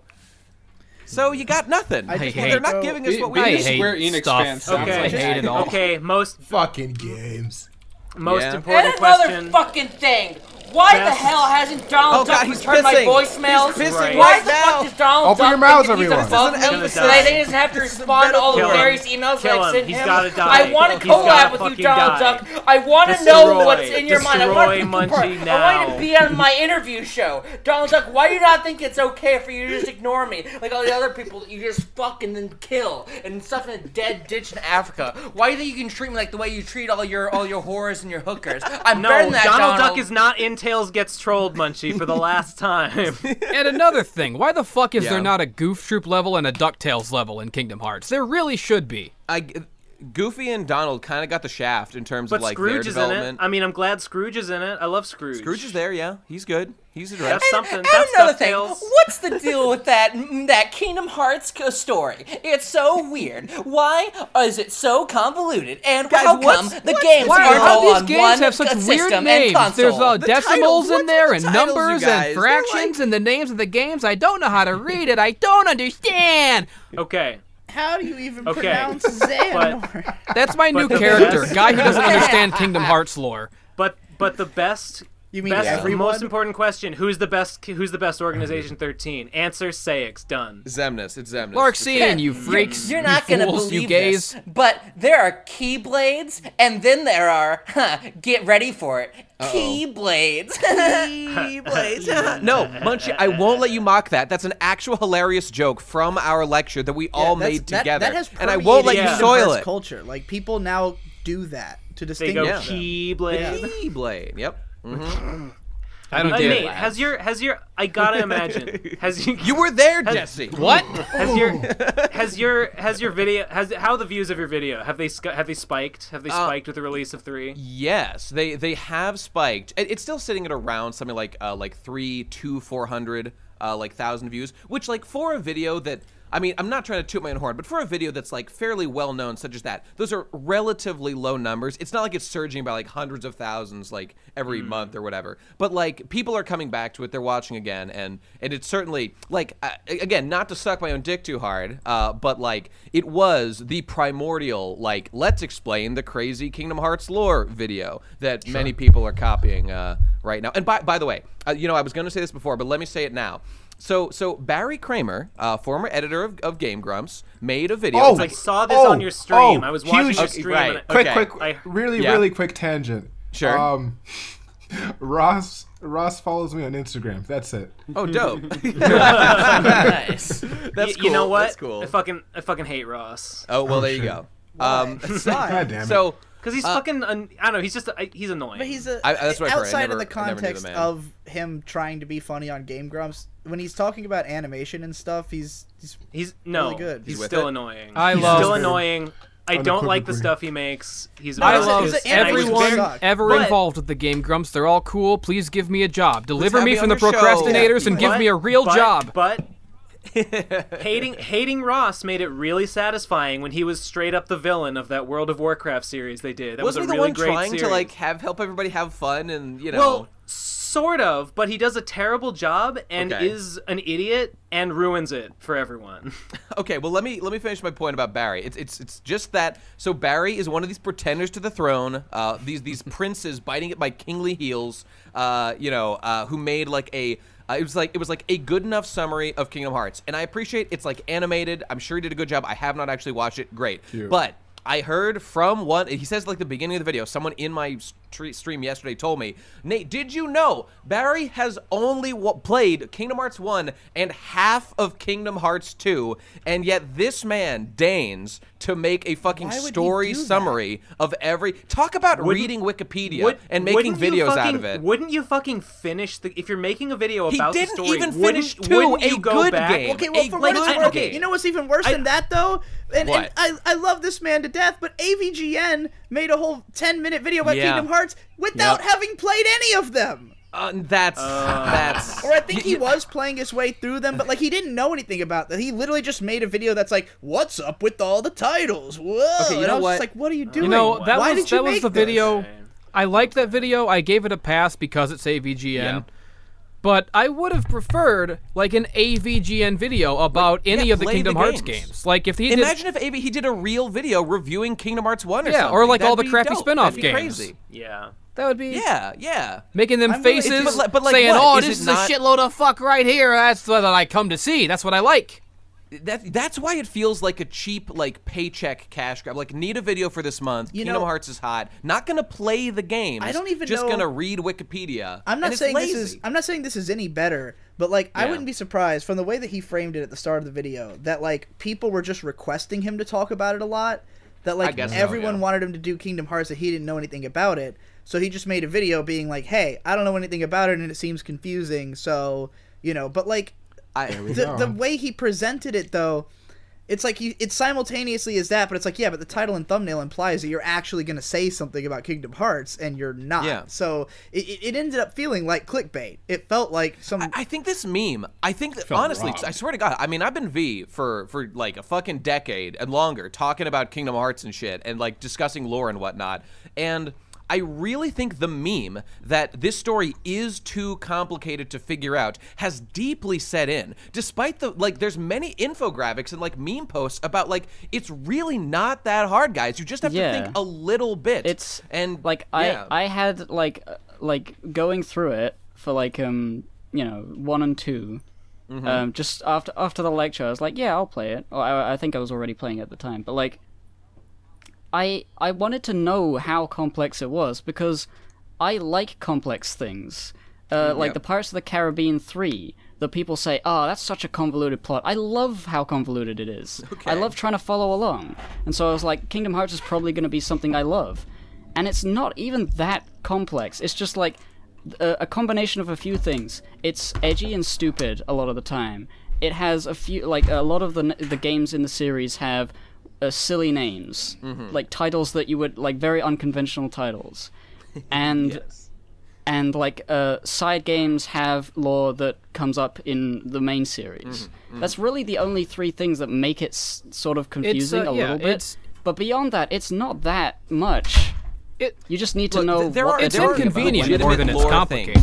Is the real thing. Yeah. The problem is that there's actual nonsensical lore that does not make sense and like is hard. That's true of like most as shit. You play through. Like what bothers me about this with Kingdom Hearts, like Jesse just said, it's more that it's inconvenient. It's more that it's broken up into too many places. It's too hard to follow all that. But like, I think that also a lot of this is just people are fucking stupid. And like, definitely. There's so many people who are just like, going by what I heard people say about Final Fantasy VII Online, I thought it would be literally incomprehensible. Like, the way people talk about that game is like, it's so confusing and so weird. And it makes you think so hard. Like, it's got so many crazy mysteries. These people haven't played the game in 20 years. Or like Evangelion or something, where they're like, oh, it's like, oh, it's such a head fuck. And it's just like, it's like if you've never had exposure to any complicated story, then yes, you know. It's like, I hear that shit and it's like, well, I followed it perfectly fine at 9 years old, you fucking retards. Yeah. So Whoa, this story's got like themes and like it's not trying even to like that. say it's like, something. It's more about like just that sometimes you have to fill in the gaps of what was going on. And like it's just the show gives you the tools to do it, or the game gives you the tools to do it, and those people just don't know how to use those tools. You know, that's exactly right. And I think that then when you go read a Wikipedia entry, and it's true, these holes are there, and you haven't actually put in the effort to play the fucking game that gives you the resources to make obvious inferences like that, then Final Fantasy VII you're high and dry because you didn't play the game or whatever. Everything in the lore is in the game. You can find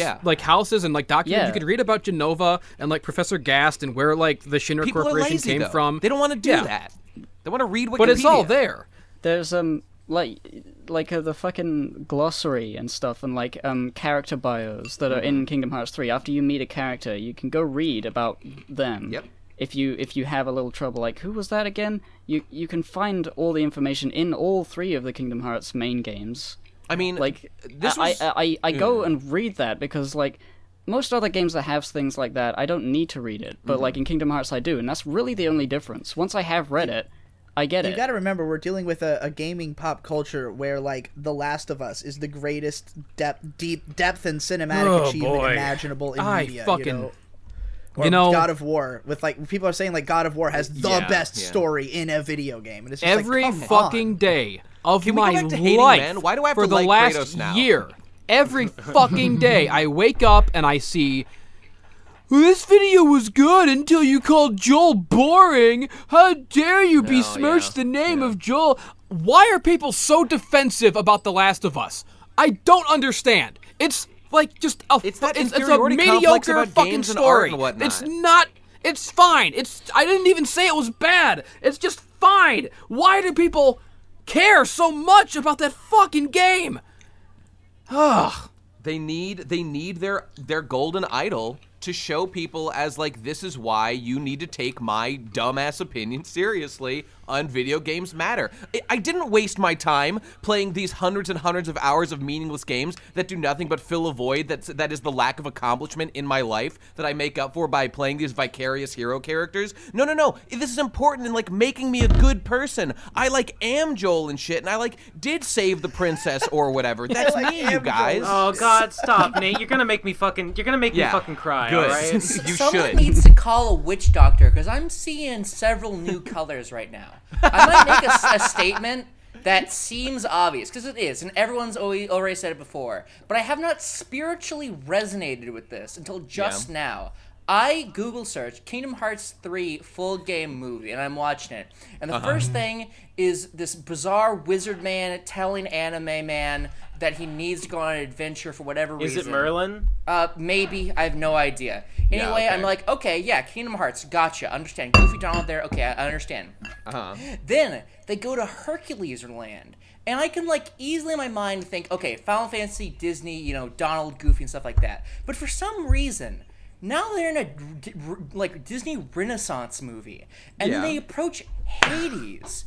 Yeah, and guys, I hear think Wood. I think Munchie might be a little behind on his Kingdom Hearts. Indeed. I hear James Woods giving the that's him. same fucking voice he's been giving for 20 years now. Old and disheveled, like fucking choking up in the middle of recording. Doesn't even want to do another take because he's gonna die too soon. They're not gonna be able to get the same amount of shots. He loves and doing I just hear Hades, him say, "Huh, fucking Hercules, more like Jercules, huh? Get it?" And I'm like, "Are you fucking joking me? Like Kingdom Hearts and Disney are in the same game? What?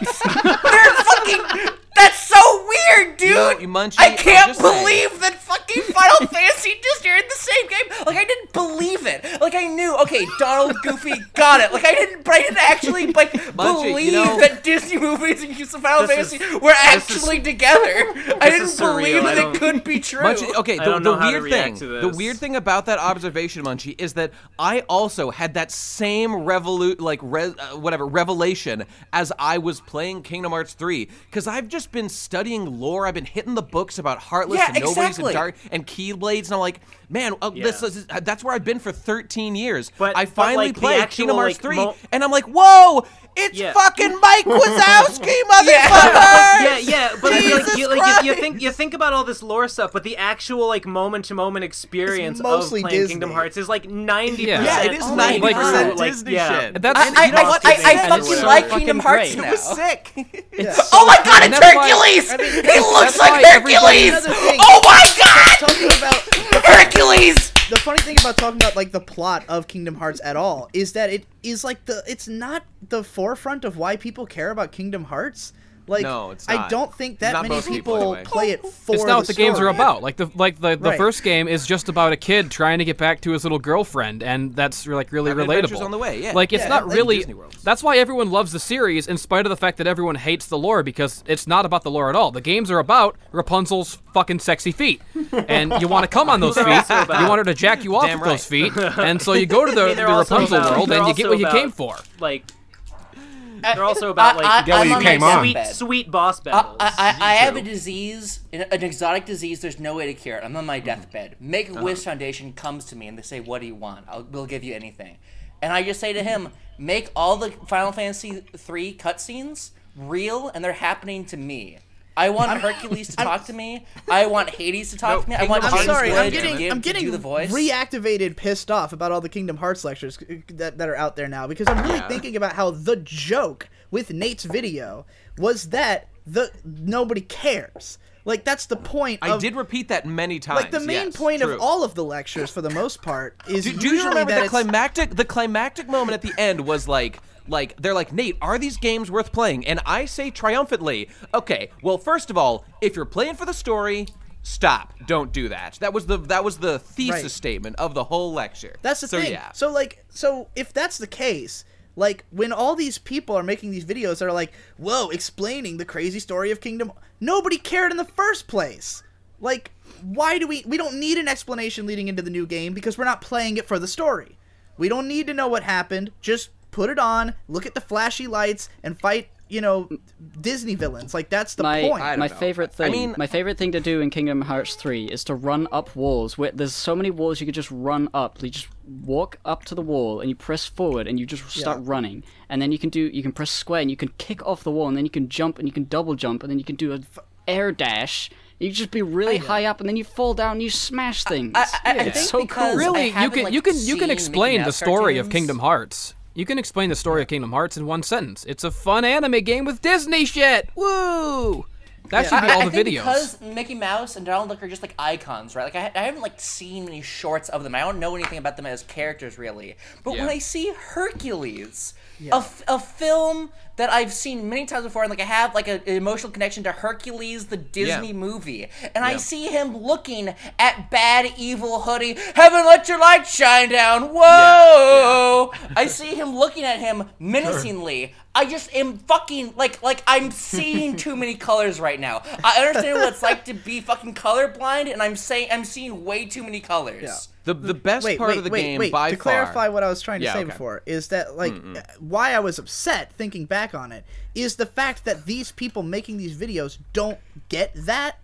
Like they don't get that's your lecture. That's the appeal. Your lecture was making fun of the story. You're like, hey, I am explaining this whole story because I happen to be such a huge fan of Kingdom Hearts 2. Okay, I gotta be that guy. I gotta be that guy. So it's like, is that like an in-joke then? Like, why does the story have to be so convoluted? Well, okay, even in the games, Nomura clearly takes this very seriously. I was gonna say, like, yeah, you can say that you don't play it for the story, but like someone cares. Look, like, I just want to say, definitely look, cares. the butt of the joke I feel in the Kingdom Hearts lecture is that, look, I am the joke because I care when I should not. That's what I'm trying to say. That is the joke. Is that like the whole and I do point care to this is that day. like these games are looked down on for having like a dumb premise and a dumb story, and you're like, yeah, they do, but I played them anyways. And I obsessed over them, and I learned it all because that's the way I am. Anything I consume, I learn everything about it because that's you. That's your personality. And so, like, for you to make this lecture, yeah, you are the butt of the joke. Like, hey, I'm a 27-year-old man talking about Kingdom Hearts. But, like, the whole time you're presenting it as, I'm explaining this because it's funny and stupid and doesn't matter and you don't need to know it. I'm, like, that's kind of the point of the lectures is that, for the most part, again, we talk about things that, like, we have this insane knowledge of that no one else cares about. I mean, like, that's kind of the premise of the lectures to begin with, right? That's what I'm saying. They are a joke. So, like, so then you get to these other people who are making videos about this, and it's like they haven't even played the games, and they're like trying to sincerely explain the story as if that really matters, and it's like, no, the whole point was that it doesn't really matter, you know? I haven't seen any of these like other explanation videos, but I can pretty much imagine what they are, and like they probably come at it from the angle that they're doing some kind of weird like consumer advocacy thing, like they are providing you a service. Like now you don't, like now you know, like now you're up to, I'm getting you up to speed. You need to know this information. This is why you should watch my video, so you will know the things that you must know before you get into Kingdom Hearts 3. Here's my advice for if you want to play Kingdom Hearts 3. It's if you care about the story, then, or if you plan to watch all the cutscenes, just go play the other games first. If you don't, then just skip the cutscenes. Like, there's no reason to watch a YouTube video explaining it all and then play the new game and expect to like the story. It's like, if you were gonna like the story, you would go play the other ones. Why jump in now? Why come in late? But they want to be on the new thing, Digi. They want to be talking about. I don't even think it's working because it doesn't seem like many people actually care about Kingdom Hearts 3 now that they want to be able to say, "Oh, Kingdom Hearts was my childhood." But they don't even say that. Half of them are like, "I haven't even played the goddamn games." I happily. One and a half. They want to be able to talk like that anyway. I happily wear the hat of elitist on this subject, if nothing else. I happily adopt it. And yes, on just that level, I feel comfortable shit-talking people who are going to try to talk about these games without doing as much effort as I put in to play them. Whether or not I just did it for fun, but it became my full-time job later in life. And so, I'm the expert. Who the fuck is Barry Kramer, who hasn't even... honestly, that makes me more angry than AVGN, that he gave up on Kingdom Hearts 2. God, like, if you're making this video, go back and finish the game. Yes. Like, Or you should feel bad. Yeah, it's got to be Like, you ran relevant out to of SEO optimization, bro. And you know what? This ties Yeah. back to that thing at the very beginning of our talk today. It's like when you are a YouTuber, the pressure is now on you. Produce content. Don't worry about research. Let's not and I blame, know that's the I don't nature think of you the can beast, levy, but still. lay that on Barry, because Barry puts out No. a video Yes, once. you fucking can. no, If he Barry wanted to puts make out a a Kingdom video Hearts video once every and SEO year. optimized, then he should have Fucking- gone I back respect before the the game. hustle. He knew the game was coming out. He had fucking time. It's not like it snuck up on him. No, Yeah. that's all fair. I know he tried to get it out in time for the game, but that was not for SEO purposes. He did that Okay, because all right, it's fair sexy enough, to I get something suppose. out about a game right before it comes out. Like, Okay. everybody wants to Fair have enough, that fair enough. experience, but like, don't do it if it's not something you actually care about. Like, I have every season, season 3 of Attack on Titan or something will come out, and I'm like, I'm not gonna write a video about that because I'm not gonna watch Attack on Titan seasons 1 and 2 so that I can have an opinion on this, you know? But Barry's wanna like, be I'm that not guy. gonna play all those Hercules old wasn't games. even successful financially. It was a failed movie. It wasn't even like the most popular thing. Hey, Munchie. So why is Anime Man talking to him? Why? I mean, like, why is every fucking Disney- Hercules? Hercules World is in every single relevant Kingdom to the Hearts, Kingdom Hearts lore. main game. Yeah. What? He's a recurring character. No. You go to it you go to it each time. I mean, the first two games Munchie, you go didn't you to watch like, Barry Kramer's seminal video explaining the story? Oh, and by the They're way, talking like by the way, friends. I wanna- Hercules. Hercules and Anime Man are talking as if they are friends, like they know That's each 'cause other, they like, do, like, dude. like They're oh bitter hey enemies. dude, They do. what the fuck? Welcome to ancient Greece. The No. the No. Hercules world This is in Kingdom Hearts impossible. 1 and Kingdom Hearts 2 was host to the dope Coliseum thing where you fight like series of battles and unlock epic dope shit at the towards the end of the game, and you can go through and it's awesome stuff. You can refight battles with bosses over and over there. Not in Kingdom Hearts 3. Just not there. Just not there. That's just a small point. Well, whatever. It- All right, okay, I just want to say, I- I don't besmirch Barry Kramer for making a video relevant to a thing. Whatever. I respect the hustle. People, you want to grow your channel, you got to do stuff like that. Yeah, I just don't think that video will ever be looked on as anything like particularly good by anyone. And There it was is a shame nothing that he has There was- spent his time on it. There was agree. nothing stopping him from just finishing the fucking game. he just didn't want to. I mean, Even for if he whatever did finish reason. the game, the video would have been like from a perspective of a person who just sort of kind of in knows fairness, games. let's be fair. I haven't Yeah. played any Kingdom Hearts game since the second one, like 15 years ago, and I made my video about it in less than a day. Yeah. Your F- video- Right. That sounds about right. Your video has like the point of it is obviously different from the point of those videos. Like, again, like what I was praising Nate's video for is the fact that he's taking the piss out of it and admitting this doesn't matter. Well, And that's I kinda just how mean, yours is let's too, not let's pull out the torches and pitchforks for Barry Kramer for not finishing No. the second game when who gives a fuck? but your video isn't I'm explaining the plot of Kingdom Hearts. Like, that's what makes it annoying, is that it's like you didn't experience the plot of Kingdom Hearts. How can you talk about it with any kind of like, how can you capture the essence of it in any way? Well, you know, that, Sword that just is, entered Thebes. That- You that- want to buy a sundial? that is Remember true. that guy? Who Remember? could forget? Hey, Look, you okay, want to that's- buy a that's fair. sundial? Remember well, that guy? Well, I am an elitist. I don't want to actually act like no one's allowed to make a video unless they have like more information or like experience than me. Okay, that's fair. I suppose what it really is a more of like it's more of like, why will I care about your video? Like, will it last the test of time? It's all like quality concerns as opposed to like permission to make a video. For what it's concerns, worth, none of I us have watched suppose. this video either, so we're all just like getting That's angry at the absolutely mere true. thought But and just idea. the fact that I know he didn't beat Kingdom Hearts fucking 2. Right. Why would you... Insulting. It hurts my soul. But that's okay. I'm gonna beat his heart into the ground. Even the lowly hypocrite beat Kingdom Hearts 2. Yeah, the furtive hypocrite. You know what's funny hypocrite is so easily I'm realizing I did a overlooked. video just like Nate's Kingdom, not Nate's, Jesse's Kingdom Hearts video about Fate Stay Night Unlimited Blade Works back when that came out, where it was Yeah. basically just like, hey, Fate's coming out. Here's all the things I do know about Fate, which is not very much, but I'm excited. Why not? And how did that go? It went really well. Well, all right. There you go, I guess. Barry did nothing wrong. There's a price for judgment. I mean, it's I worth guess noting I've that my already won that. that my completely terrible and utterly worthless rambling Kingdom Hearts video already has surpassed in views the the epic and amazing stupid character rebel video that I've wanted to make forever and put a lot of my heart and soul into. Yeah, that says a lot, doesn't it? Come on, we all know how this works. I put out my The World Over album at the last day of last year.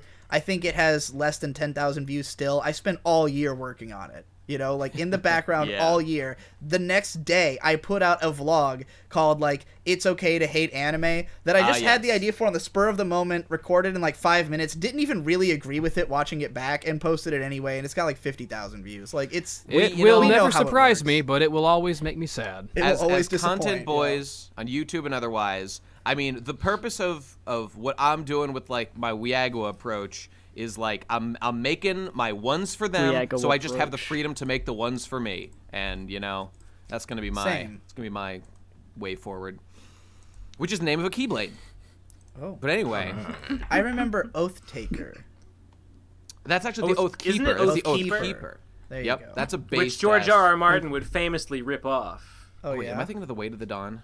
Okay, whatever. I'm confused. No, there's definitely an Oath Keeper. No, I meant Way Forward. Oh, Way Forward is the games that made Shantae. Okay, yeah, never mind. I was thinking but of Oath Keeper is also when the Stark sword is melted down, it's forged into 2 swords, and Brienne gets one of them, and she names it Oath Tyrion Keeper. Lannister naming it after his favorite video game, Kingdom Hearts 1, where you know Sora gets that Keyblade from Kairi. Tyrion has really patrician taste in anime.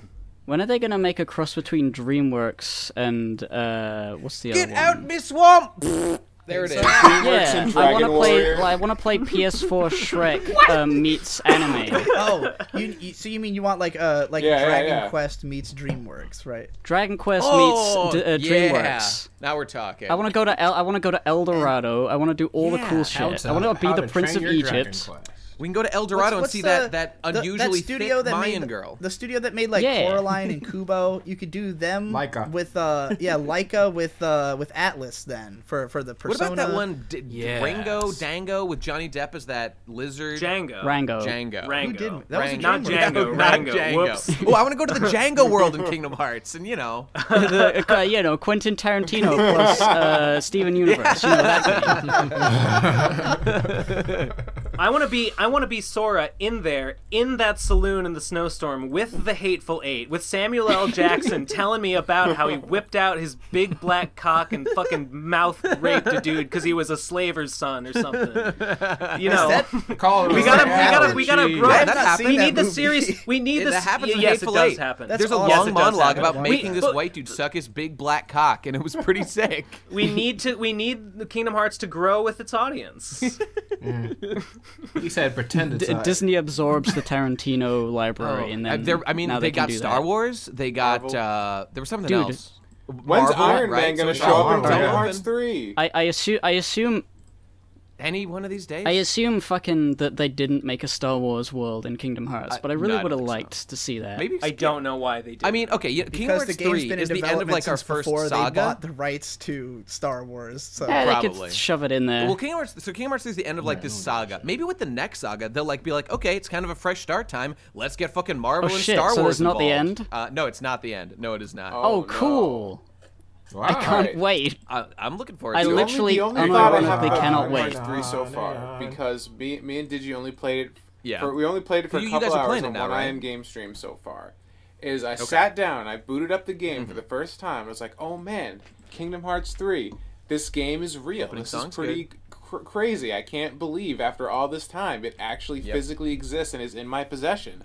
And I'm just, going along, going through the opening, listening to the babble that passes for cutscenes in Kingdom Hearts. I'm like, yeah, I've played a few of these. I've been here before. And then it fades out, and all of a sudden a title comes in, Kingdom Hearts 2.9. I'm like, oh my fucking god! I was gonna mention that. No, the box lied to me. What is happening?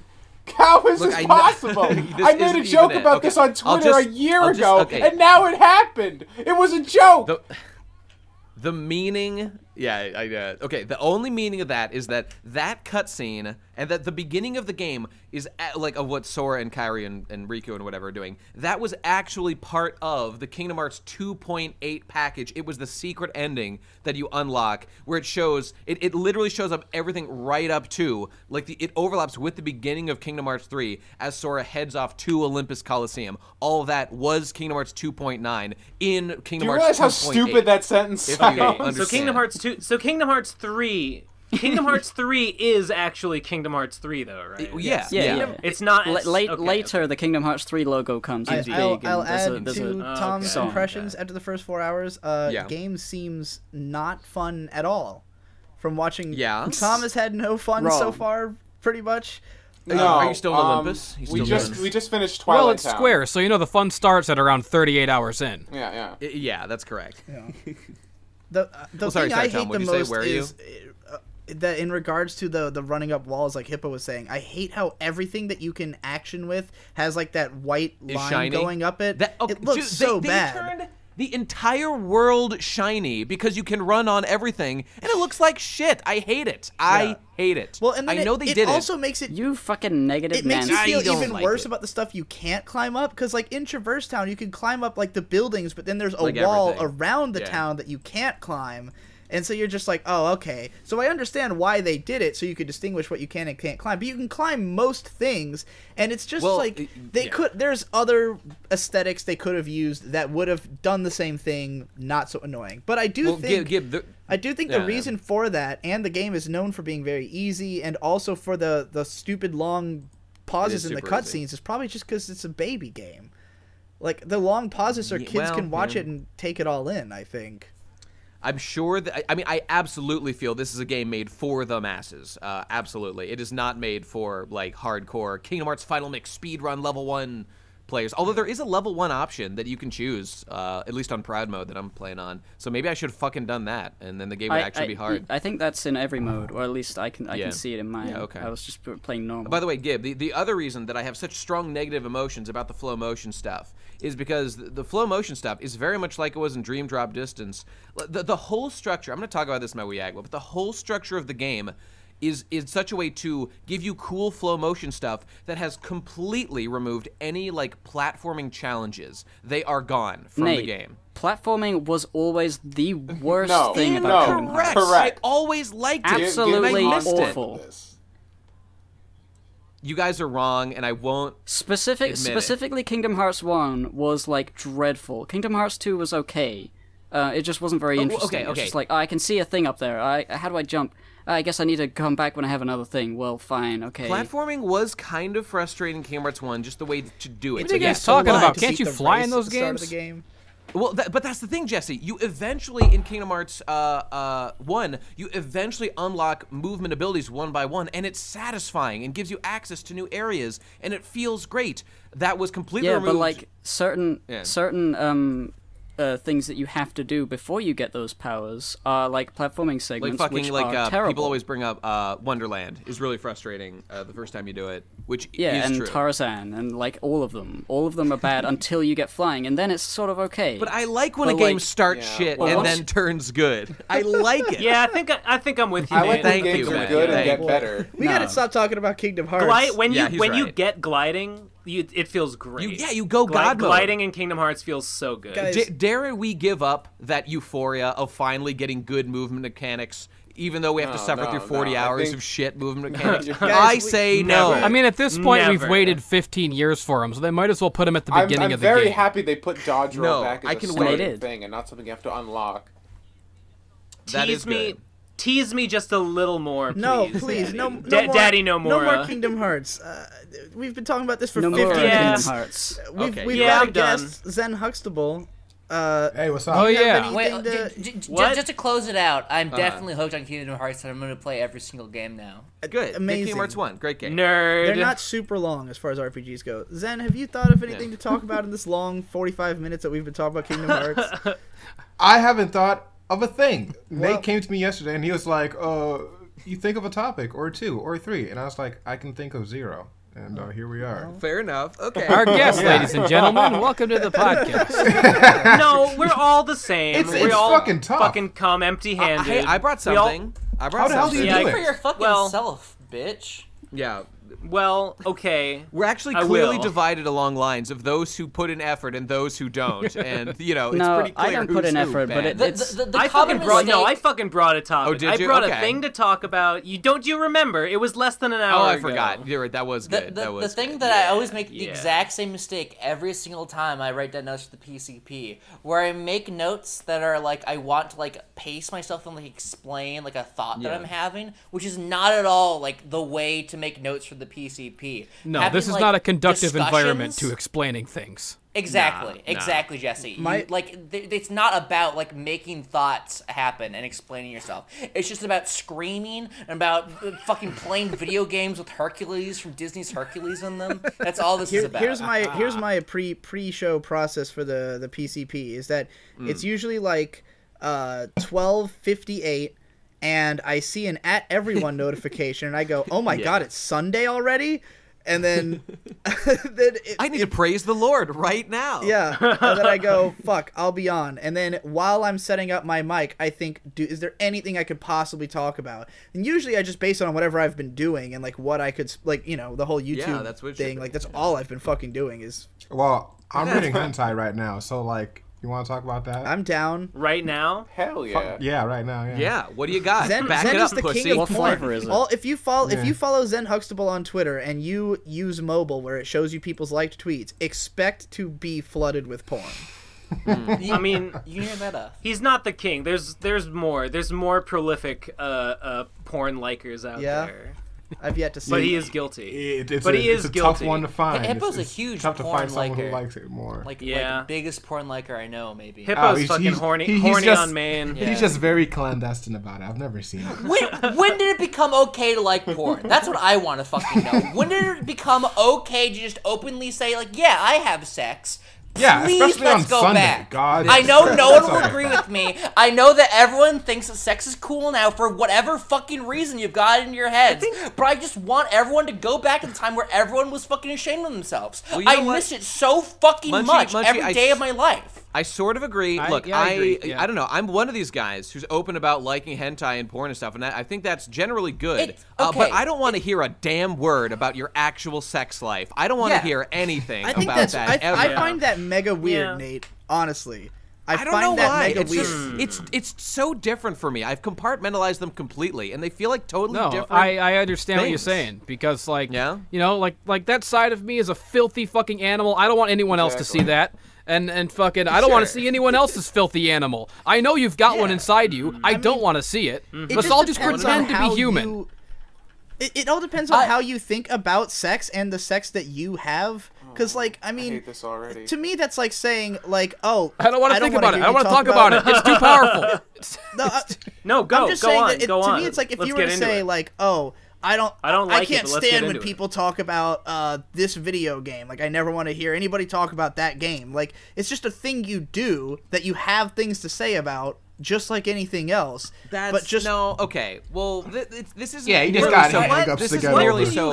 What could you have to say about the sex that you have that like needs to be brought to like public attention? I mean, okay, there's a difference clearly between walking in the room and going like, "Hey, everybody, something. I just fucking fucked a bitch doggy style." Like that's annoying, but like having a conversation about sex that you have, like. It's just like having a conversation about cooking. Okay, hang on. Like, trade techniques and ideas. Tell me what works for you. Because like the issue is not like trading techniques with any of you fucks. Get out of here. Get away from me. Look, here's one thing that comes to mind. Okay, one thing that comes to mind immediately about this subject is like, okay, sex, presumably with another human being, is an intrinsically private act between those two individuals. No, it's not intrinsically private.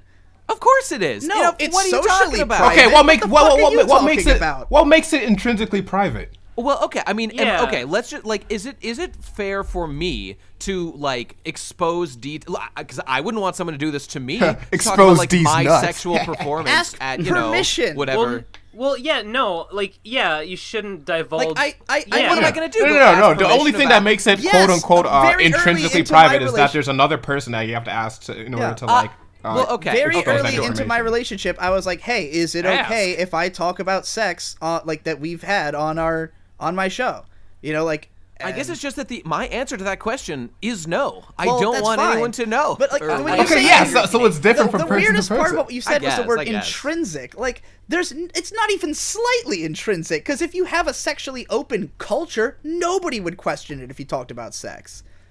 Like, there's nothing intrinsic. It's entirely cultural. I'm talking about something slightly different. There's a feeling of vulnerability here, I guess, that I just don't care for personally. Right. That's just you, though. Me, like, no, I don't feel understand the vulnerable talking about my It's not sex just life. him. I get that. Okay. I feel extremely great about talking about my sex life because I have good sex and I want to brag about it. Enough! It's not about having good sex there we or go. not. That's not what Why this not? is about. If you nobody wants to talk about the food they make if they eat shitty food. Like if you do something well and you enjoy doing it, you want to talk about it. I do agree. That's true for everything. I agree that society should be more naturalist and everybody should be fucking like animals in the streets. I agree with that. I just don't want to hear about it or talk about it. That's it.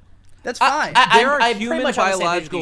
Like I can't make like an argument against it. Like I don't think it's wrong. It's just gross. I'm just imagining a world where like people are fucking in the streets and you just pass them by. I want everyone fucking and no one mentioning it. That's the world that I want. Wait. I prefer that one where they just legalized rape. Have you guys? That's my favorite one. Any of you seen The Polinic Girls Attack, which is one of the best hentai OVAs? No. It's a show where pollen is personified as naked girls who fuck people randomly. So if you are allergic to pollen, it just means you're constantly getting fucked by these hot girls. And so all over the city, just everyone is just like fucking in the streets or on buses. Like you're constantly seeing sex, but everyone's trying to like pretend it's not happening and like go about their normal day because it's really embarrassing for them and stuff. So like there'll be people like there's a girl in episode either 1 or 2 they can't help where there's a girl who it, she's on the bus and like this boy who she likes sits next to her and she's like really nervous, but then like she has allergies, so she starts getting fucked like in front of him, but it's like by other girl pollens. So then she's all like embarrassed about it, but he's like, no, I understand, like you've got allergies. Like he's clearly embarrassed, but he's trying to be like strong about it. It's adorable. It's a great fucking wait, what's going on? Is this a thing you wrote? Thumbs up. No, it's a thing you wrote. Really good anime OVA. Go watch it. The Polinic Girls Attack. I don't believe it. I don't believe there's a good anime OVA. It's like my favorite porn anime. It's really well. I've never heard you talk about it. What's right this in my mind is not like people talking about their sex lives. What I'm talking about is like a Discord channel for posting porn and like being like, haha, wow, I love that fucking big tits on that girl. Like a bunch of guys just all getting around being like, oh man, look at the fucking boob, look at the vagina on that one. Ah, yeah, dude, I agree. Wait, quick question. How many of you have an NSFW board on your server? I have 2. I figured you have to have one or else people complain about the lack of it. Outright. Yeah, that's. Oh my god! I have none on any of the it's servers completely normal. Yeah. Yeah, no, people come in and they see and they're like, okay, cool. I'm not against it, but yeah, I wouldn't participate in a discussion like that, so I don't see the value in it. For sure, yeah, exactly. Listen, I'm not trying to say that it's like morally wrong. It just grosses me out, and I hate you if you do. Honestly, that's it's funny. You know what's funny is that I don't need to be in like a community of people being like posting the porn that they just nutted to, and it's like, oh, maybe there's some good shit in there. I can find the good shit on my own. Thank you very much. I think for me, it's more about the fact that I just hate people and don't like talking about them. Like, the purpose of talking about sex is to get sex, and if I'm not trying to get sex, then I don't want to fucking talk to your ass. Get the fuck away from me. I basically agree. More or less. I mean, I don't know. I don't like go out of my way to talk to anybody about sex, but like if sex comes up in conversation, just comes up naturally. Right. Exactly. Like. And amongst certain people it does if everyone's comfortable. Like it's not unusual.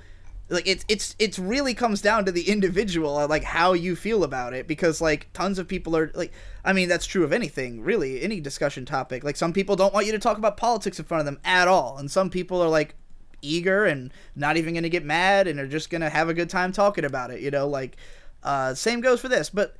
It's a lot easier to talk about porn than sex because, you can't share your sexual experiences with someone else directly unless you fuck them too, I guess, and then it won't be the same. But like, you can always share porn, and it's really interesting to like. I like getting porn recommendations. Like me and my exactly. Me and my previous it never weirds me out because it's like it's just you just establish the fact like we jack off, and it's like. here's a person that I think people would enjoy, so you just link that shit into your servers. I'm over that. That's all it is to me. In general, I mean, I could easily, like, if I saw, I think I just watched a porn, like, last night that I literally thought Ben would like this. A porn. Because it was some gothy, like, Avril Lavigne looking chick, and I was just like, oh, that's a Ben slut if I've ever seen one. No, like, Ben slut allergies.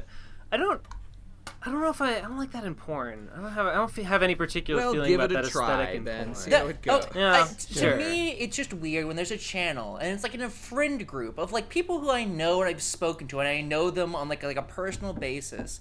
And I don't know, I just think it's weird when they're talking about all the people they want to have sex with and all the things they've had sex with. I just don't want to hear it. I just don't think it's cool and I hate it.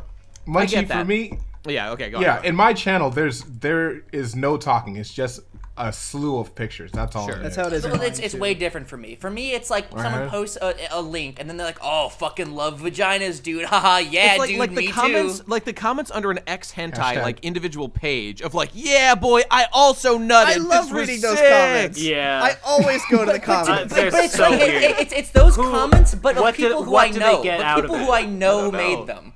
I don't know. Yeah, what has to happen in your life for you to end up leaving comments on porn videos? That's a good question. Some of them have a ton of comments. I know what do they get out of it. That's great. No, because like the assumption is that they jacked off, and then they somehow weren't ashamed of what they did after they jacked off. I guess a better question is what has to not happen in your life for you to end up like that. Okay, that's exactly what I was gonna say, Jesse. Because I like the way I think about it is I think about sex this way in general. When I want sex, like, it consumes my thoughts, and that's what needs to be done. Once it's done, I become a true philosopher, and it's time to do everything else that matters in life. And, like, when I see people spending time in, like, an NSF work chat or whatever, I'm like, okay, guys, just nut, then you can get on with your day, and you can go, like, do stuff. Yeah, it's kind of like... honestly, I think I'm doing a public service. When at long last I get off, I feel liberated. I'm like, thank God, I'm free. I'm free now. When you see someone in their everyday life talking about sex that they're not currently having, it's like if you saw Superman, like, typing an article for the Daily Planet in his Superman clothes. Like, what are you doing? Go out there and save some people and do Superman stuff. This is Clark Kent stuff. Get it out of here. About this, honestly, like, not only will I will literally stop doing things to go jack off and go make myself hard to do that, to have fun. I do that, but I don't feel good about it. Why not? You're doing it. Like, why would you do something and then guilt yourself over it? You already fucking did it. Well, I only feel guilty because it's like I could have been doing something better. I could have not wasted that time, but I did. You could feel that way about literally every second you spend on this earth. Okay, sure. Every second that you are not Jeff Bezos, you are wasting your time. Yeah, that's a particularly useless way to spend the whole idea time. of like pornography or like jacking it as it is being like a time wasting. It is a time waster in the sense that you're not making anything, you're not being productive. Unless you are literally producing life, haha. Indeed. Yes. But like any other thing like entertainment in general is also that. True. You're not getting anything out of it necessarily. No, but you need it. You need to entertain yourself. It's just watching it. No, you're clearing your mind. It's better. Watching a show or something. At least you can learn something. At least you're having a new experience. No, this is fucking. This is a fucked weird conversation, and I don't know. I don't know how to insert myself into it because I have to talk about sex, and nobody wants that. Insert myself. But like, I get as much out of having sex as I do out of like eating. Like it's very little, almost nothing. I don't get anything out of eating except that it lets me continue to live. Never mind, I forgot none of you wants to be human at all. You just want to. Whoa, Digi, do not let me in with these fucking vile creatures. I'm the most human core person on earth. Do not say that about me. Digi, you're a freak. You don't like the Organization 13 hoodie, and you think you get something edifying out of eating a meal. What do you get out of eating a meal? Eating a meal is fucking great. I didn't say anything about it fulfills you on like a body body level. Eating on, like, a meal literal is physical level. Eating a meal is only slightly less of a waste of time than jacking off. Yeah. If I didn't have to eat food, I wouldn't do it. A hurdle in life. Sure. I mean, Right, sex well, is an isn't a waste experience. of time? Sex is a valuable experience. Jacking off is a hurdle. Like I wake up every day of my life and I go, "Oh my god, I gotta Eating food is a hurdle too. I gotta Eating eat food is twice also a today. I hurdle. gotta come 5 times. I gotta spank shit the who knows monkey. how many fucking times. I probably gotta spend pay my some whole bills. day Come some waiting more. for when I Jesus get Christ. to eat or fuck. That's all I think about. Like all day, I'm like, oh, I already ate like 3 hours ago. If I eat right now, I'll get fat. I gotta wait 3 more hours. I spend my whole day waiting Like, for the windows I would between rather those just be hurdles when doing I can nothing actually but do eating. something. Yeah, I mean, I think that's a different mindset right there because I feel like I'm in Jesse's camp there. Eating is a chore. I feel exactly the same about eating as I feel about doing the laundry or buying groceries. Oh my god. It makes me sick that like 70% of my day at least is like coming and eating and shitting. I wish I could just cut it down somehow. It's not that I don't enjoy the things I eat. Like I cook. Like I don't just like eat. I'm not Nate. I don't just eat beans out of a can. Like I do cook something that tastes pretty good, and I like it.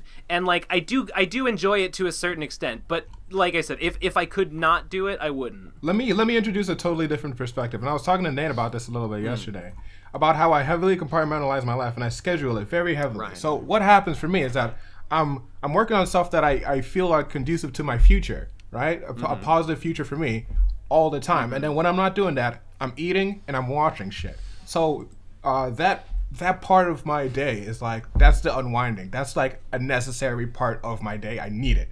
So it's like I don't view eating or like. Well, what happens when you want to jack off while you're in your time zone of work time? What happens then? What is that? Like, if you feel like jacking off, as happens to me while working all the time, but you're in work time, do you continue to work and suppress that urge, or do you deviate from your schedule to alleviate that issue? I do it like in the morning, twice a week. Oh, okay.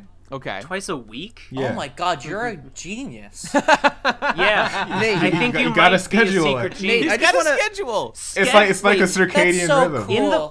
In the morning, twice a week. Yeah. Oh my Nate, god, that's so I'm high so level. jealous. I'm Nate, so I need to give you a fucking piece of advice. It's gonna sound like I'm being insincere, but I'm completely serious. If you have an erection and you want to get rid of it, backhand slap your dick. I do this all the time. If I have an unwanted boner, I just slap the shit out of my cock and it withers up. Well, all of my boners are unwanted, so maybe I'll try that. You gotta hit it with the knuckles on the back of your hand, like. You know what my curse bam. is? My curse is that I have no heat, so I'm always freezing. So I always have my hands like under my dick where it's warm. And so from always touching my dick, it gets hard like 10,000 times a day, and I'm like, oh Jesus, I gotta take care of this fucking shit now. So like, Jesse, do you not have an electric heater? They're like what? $60. What's so that? You space go to heater? Walmart and you get a little tower. No. I have had space heaters and electric heaters. I can't because the floor is always wet and flooding up from the tiles. So if I had a heater, it would be an electrical hazard, and my house would burn down with me in it, which might be a good thing. Well, how much flooding is there? Guys, Because you don't could just, understand. I live in a cave. I live in a bad place. This is Put the it on a moral of table. all of It my might stories fall. and It all could of my fall. anecdotes. It pretty much. Are you Well, so might his computer. Jesse's basement pretty Right? much floods every single. Every single winter. day. Right. No, I watched a video where you're like playing with the toys, and that What is was like, that is one it called larger again? than? No, that's a whole different kind. There are multiple. Swamp. Man, No, Child that's a Marsh. different kind of flooding. That's the There are one. multiple kinds of flooding where I live. There are multiple like genres of it. There's like rainwater and snow water up from the tiles flooding, which is like all over the room constantly for like pretty much all the time, pretty much 365. Then every once in a while there's like there was a the little bit when I drain. was there. There's like the drain backs up and like this weird filthy smelly sewer water like comes out in this huge ocean that I don't even notice because I'm in bed until I smell it and I get up and I go, oh my god, what the fuck? And that happens at least around like 8 or 9 times a year. Have you considered? But there's also the leaky pipes in the leaving? ceiling. There's also the fucking. What the fuck have I considered leaving? What the fuck did you think my catchphrase is help let me out for? You dumbass! I say that at the end of every video. Help! I've been saying it for 3 years. Help! Let me out! I just don't know why you're still there. Because The keys it in costs your money. hands. Everything in life costs money. A lot of fucking money, and it's impossible. Okay, fair enough. No, but I'm just trying to understand from like a logistical standpoint, because like how many inches or like even, well, not feet, but like how many inches is it? Because like you could just get a stand and then put the electric heater on top of that, right? What? I don't want to talk about this anymore. I feel exposed. I feel fucking. All right. I don't like this. Fair enough. I don't like where this is going. Hey, I just wanted to recommend an electric heater because I also have no central heat in my house. I was just trying to make a funny joke about my hand being in my pants all day. Okay, listen to my funny story, everybody. Here it comes. Okay, this is the joke, the funny story. So this is a story Michelle told me. Okay, Munchie, listen, perk up those fat fucking ears and listen to this goddamn tale. I'm not gonna like this. This is gonna you're make gonna me like upset. it. Okay, so Michelle's been going on and on about how her hot coworker is so damn hot. Her new coworker, female coworker, incidentally. Michelle is gay, definitely. So basically, she was stalking her Instagram, as she often does, and she scrolls down. She's like, "Yeah, looking good, looking good." I'm like, "Yeah, that's fine." And then all of a sudden, she spies something that looks a little strange. Wait, what is this? This hot, like tall, model-shaped coworker of hers. Why is her skin gray in this one picture? What's happening in this particular? What's going on? And then she scrolls a little bit more. Are those horns on her head? What's That's happening so here? And she scrolls down even more. Okay, glasses, a big blue arrow on her chest. It's Equius cosplay, my dude. Homestuck. She's a Homestuck freak. Her weird hot coworker. And she's she's also so incredible. Is she single? no. I have a better question. Could Michelle get her number? Maybe is she muscular? I mean, maybe for a girl, kind of, but not really. No, it's not. It's not a one-to-one accurate cosplay. Tragically, that's she also really did cool, Aradia, and it's really funny, and good job, I guess. I mean,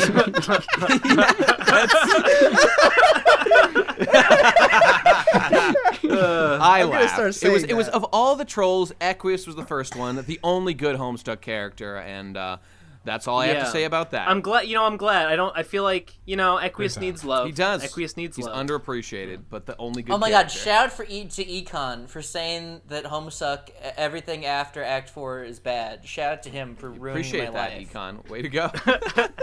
Thanks for ruining Munchie's life, Econ.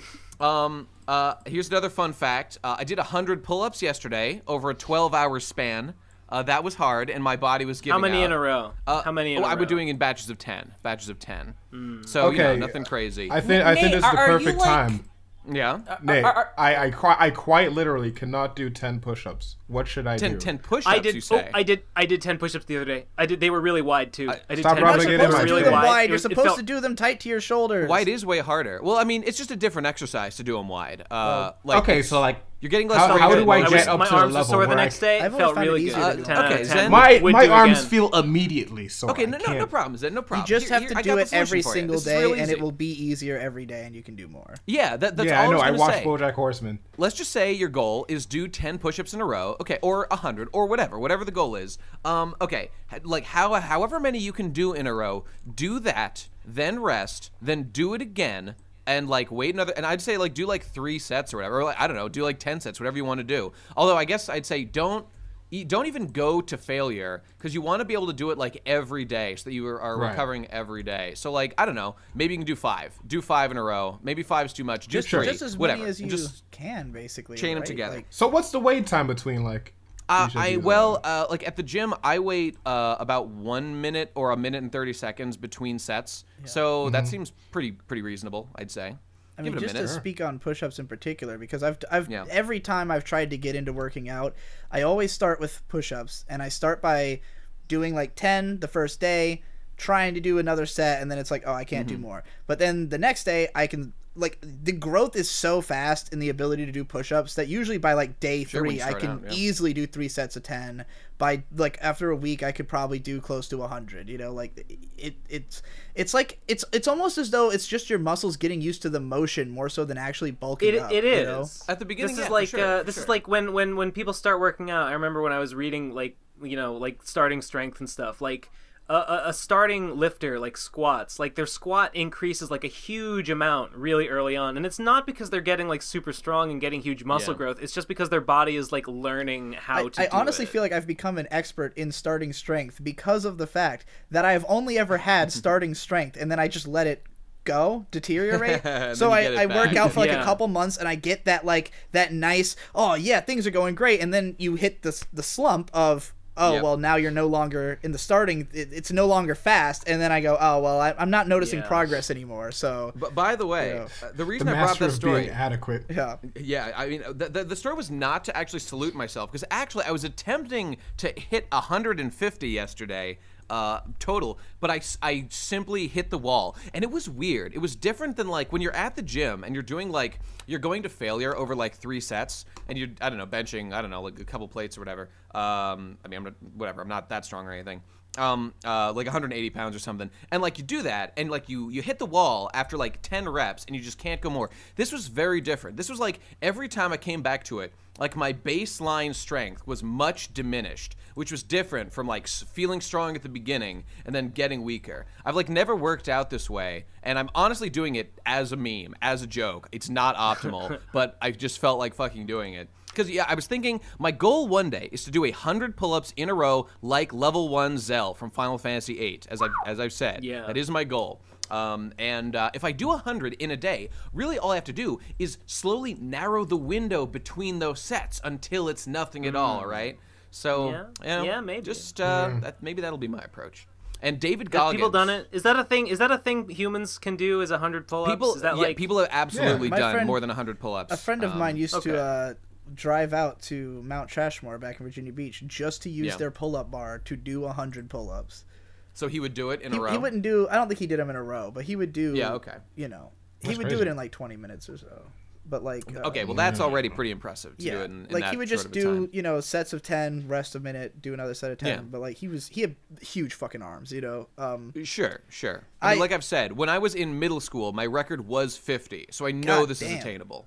I mean, you know, I was like a skinny guy, but I was like a little exercise boy. My record was 7, like last year when we had when Ben and Devu were living with me. That's already way better than most people. Yeah, we had a pull-up bar set up in the middle of the house, like in the passage from the kitchen to the living room. So every time you pass it, you're just like tempted to do a pull-up anyway. The only problem with pull-ups is that, like, unlike push-ups, it takes way longer to recover from doing a day of pull-ups. Like, you can't just do it every single day. It involves more muscles, probably. Like, I'll do like one pull-up one day, and then the next day I can't even lift myself. You know what's the weirdest thing, though, after yesterday? It's not my arms that hurt, it's my abs. My abs are wrecked, because I like never do ab exercises because I'm an idiot, but, you know. Oh, shit. Oh, it hurts. Anyway, enough of that shit. I just thought that was cool and funny. I'll get back to you folks when I am a Final Fantasy character. How do you know that Zell did them consecutively? You know, I suppose I should double check that, because I remember thinking that. They said that, quote, like something like Zell jumped up and did 100 pull-ups, but I suppose they never said he didn't come down in between or like take a break. I don't really remember. Don't you just kind of like come into the scene and he's going like 98, 99, 100? Yeah, 100 pull-ups. Maybe. I can't remember. There's what no I remember way is he it being a didn't scene do where they it. say, It's a Final Fantasy game. Come on. Yeah, like the implication in like that kind of thing is always that they do it continuously. Yeah, I would think. It's like and I know humans have done it and can do it, so you know. All right, fair. Yeah, for sure. Man. Yeah, the reason it's just like one more thing. It's just like the reason that I started wanting to do push-ups is that my brother, he's fucking jacked. Oh yeah? Yeah. Damn. And like we're pretty much opposites. Like he's jacked and short, I'm skinny and tall. So I'm just like, well, I want to be tall and muscular to some extent. Good idea. You know? It's a good combo. Yeah, just so I can hold it over my brother because he can't get taller. He's older. That is cruel. But no, let him have this. Let him have this. That's the only is he older or younger? He's older. He's older. He's okay. 20. Both of my younger 24? brothers are taller and in better shape than me. What do? Exercise. That's all. I mean, that's all you got. Yeah, I want to do a marathon. Fucking wear heels like Tom Cruise.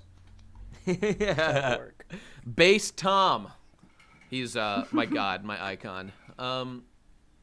I mean, I'm out of shit to say, people. I mean, we could do more, or we could go to questions. Fucking go to the... wait. I got one thing to say. What's up? For the benefit of the viewers, Zen Huxtable, who are you? I am a guy. Well, a lot of people, for people who haven't heard this already, a lot of people say that I'm an AniTuber. I wouldn't really identify as an AniTuber. Yeah, I'm not really an AniTuber. I just I make videos on like animation because, you know, just for sake of clarification, I'm in college for animation right now, and I'm just very interested in that kind of thing. So it's not just like, you know, animation video essays. I also do music theory because I played the piano for about, I think, 12 years now. So I just like know about a lot of that stuff, and I think that's a valuable thing that a lot of people. I mostly know you from your drawings on Twitter. I'm a really yes. I need to start posting more of those. I'm a really big fan of. You have a lot of motion. Thank you. Drawing, they're very dynamic. kinetic. They have a lot of motion to them. Yeah. Thank you. I have a comic by the way.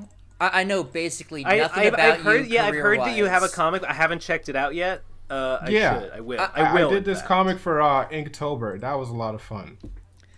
Zen is a bit of a human content machine type of guy. Yeah, just not explicitly YouTube. It's right. Whatever I can. Oh my god, this is beautiful. Hey, I know nothing about you career-wise. Like, I'm sure that you have like great opinions about like Doug. I'm sure everyone knows you, and you're a great cartoon person. That's not the way. Zen Huxtable is not that guy. His videos are totally different from anyone else on YouTube. Like, okay. All I'm saying is that I'm sure your videos are nice and great, and you're a good person. But all I know is that I've hung out with you a couple times before in Boston, and you're like funny and cool. And the thing that strikes me most is that you're like happy and you like enjoy doing things, which is like the best thing in a person. None of my friends are happy. No one in this call is happy. No one's happy. No one is happy. They're all fucking mean and I think. Hey, wait, man, I'm a ray of sunshine. I feel like I'm happier than Zen overall in terms of like maybe I don't portray the yeah, exactly. No, probably in like quality of life and just like, you know, having your needs fulfilled. You're probably happier than I am. I think Zen is just extremely personable. So much and shit like that. Like Zen is Zen's just like he likes people a lot. That's probably what I view as being happy. Yeah, that's what I think you're connecting with there, because I think I'm happier than anyone I know. But probably Zen, yeah. Zen, and I still manage to be I have to ask and the question all the time. I have to ask the question that I'm sure is on everyone's minds, and everyone's too scared to ask you. Who is the sexy lady in your YouTube? Oh my God! Thank you for asking. Wow, there we go. Taiko Nuki. This is Taiko Nuki. She's my favorite artist. I don't know. Surely okay. You know the song "Plastic Love." It's all over. It's not Plastic Love. That's Maria Takeuchi. Oh, I just thought it was the same person this whole time. No, it's not. It's not. No. Well, that explains why she looks nothing like her. But yeah, she looks nothing like her. That's the one gap in the theory. They sound fairly similar. I would say. Not really, actually. No? Taiko Nuki has a. You played me one of her albums at my house, right? Yeah, I did. I think I played Sun Shower. That's Taiko Nuki's first solo album, because she's okay. Now we're getting into this shit. Okay, so I can't believe I just thought they were the same person this whole time. Yeah, remember when I went to your house and we were talking about how Japanese artists released a lot of music? Yeah. Okay. So like there was this music movement in the like mid '70s to late '80s. It was called city pop, and there were a bunch of artists that spanned from it. It was like Akiko Yano, Tatsuro Machida. This is just like for the people in the comments, just for gratification, like hearing the names on the podcast. Yeah. It's like all these types of people that make like fantastic pop music that was really inventive at the same time. Like they were experimenting with you know, just different musical cultures as well. And it's like if you like city pop, you're pretty much set for music for the next 10 years at least, because there's just so much of it. Like there are like 30 artists that are fucking fantastic, and they all have like 12 albums, so it's just great stuff. Beautiful. And Taiko Nuki is my favorite because her voice is fantastic. Okay, but she made 4 AM, if you're familiar with Plastic Love is a city pop song. It's a city pop song. Okay. Yeah, so I'm not completely off base saying that they are similar. Yeah. Yeah, there's like instrumentally and sonically, there's not really a unifying signifier of city pop. So it's like it's sort of a stupid term, other than it's like, oh, there were these artists. It's more of a movement. Well, to make music during this time. Would you say? That's genres for you, I guess. Right. Well, that's. It's like it's even more nebulous for city pop. That's the thing. That's. I'm reading some of your comic right now, and your art style strikes a very specific chord in my brain. Your art style is artists from like 5 or 6 years ago that used to be good but now is shit, but like you have the art style of the old good one. You know what I'm saying? Okay. Okay. So you go to fucking Ask Leon, the best Homestuck Ask blog, and the art's so scribbly and ridiculous and funny and cool, and then you go to their new shit, and it's all like clean and crisp and fucking You went to art school and now your life's ruined. But nah, you got scribbly shit. It's messy, but it's super aesthetic and great. I would tell you so that you have like old, you have old like early 2010s art style. Please never get better. Zen's art style is indicative of his content on the whole. It's all very unkempt, very like lightly edited, very like rambling, and yeah, I'm not a polished guy. Yeah, no, like Zen will like stumble into a video, like literally stumble into the frame in a video, like rambling, popping his mic, and just like going insane. And like a lot of the times you're not even, if it weren't for the title of the video, you'd have no idea what the fuck this video is about until you get well into it. I love it. It reminds me. In the same way of what you were just saying, it reminds me of like older YouTube. It reminds me of like before everybody was trying to be the most polished. And the thing is, I don't think you need to do all that extra shit that they do now. Like, no, absolutely not. Yeah, exactly. Yeah. Like, there's a core that people resonate with, and it's like, just leave all the window dressing and like leave the essential. Yeah, it's almost like I think that's like a good approach to just art in general. Absolutely, yeah. It's almost like the level of polish in certain things, like YouTube, is like a mark of this person doesn't know what they're talking about. They're just doing everything that they're supposed to do. Because how can you have time to actually research a subject if you have to put out 3 videos a week that are fully like animated? You know, like these people are doing like full editing animations. It's like, dude, I know that you didn't research this thing unless like because it used to be that you'd get one of those like. It used to be such an event to get a 30-minute video from a YouTuber because they were going to put as much effort into that 30 minutes as they would have put into like a 2-minute animation, you know? And so it would be like a 6-month process where they did all the research and they made it fucking entertaining from start to finish. And then like, I don't mind that there's now a culture of like 30-minute analysis videos that don't have all that extra shit, that are just like set to video game footage and it's just a guy talking. That's fine with me, but I feel like we've like that other thing is like disappearing, like the extremely well made video in favor of like chopping that up into pieces, making it look as fancy as possible while having as little content as possible. Just like putting as many... When you're talking about those old videos, I'm assuming you're like referring to sequelitis and shit, right? What you cut out when you said a name? I said sequelitis. Yes, like the sequelitis style, which kind of like kicked off that, you know, on YouTube, like especially in the gaming sphere, doing like longer form videos. And it used to be that because in early YouTube, the wisdom was you can't make long videos. It was always that you had to make short stuff because people were mostly watching it on like their phone during a lunch break or something, and like nobody would click on your video if it was more than like 15 minutes. And so it was like if you were doing more than that, then you really needed to make it worth their time by putting more effort in. There was a 10-minute cap but now, on YouTube for the longest time as well. Right. Yeah, like the original Plinkett videos are released in like 7 parts.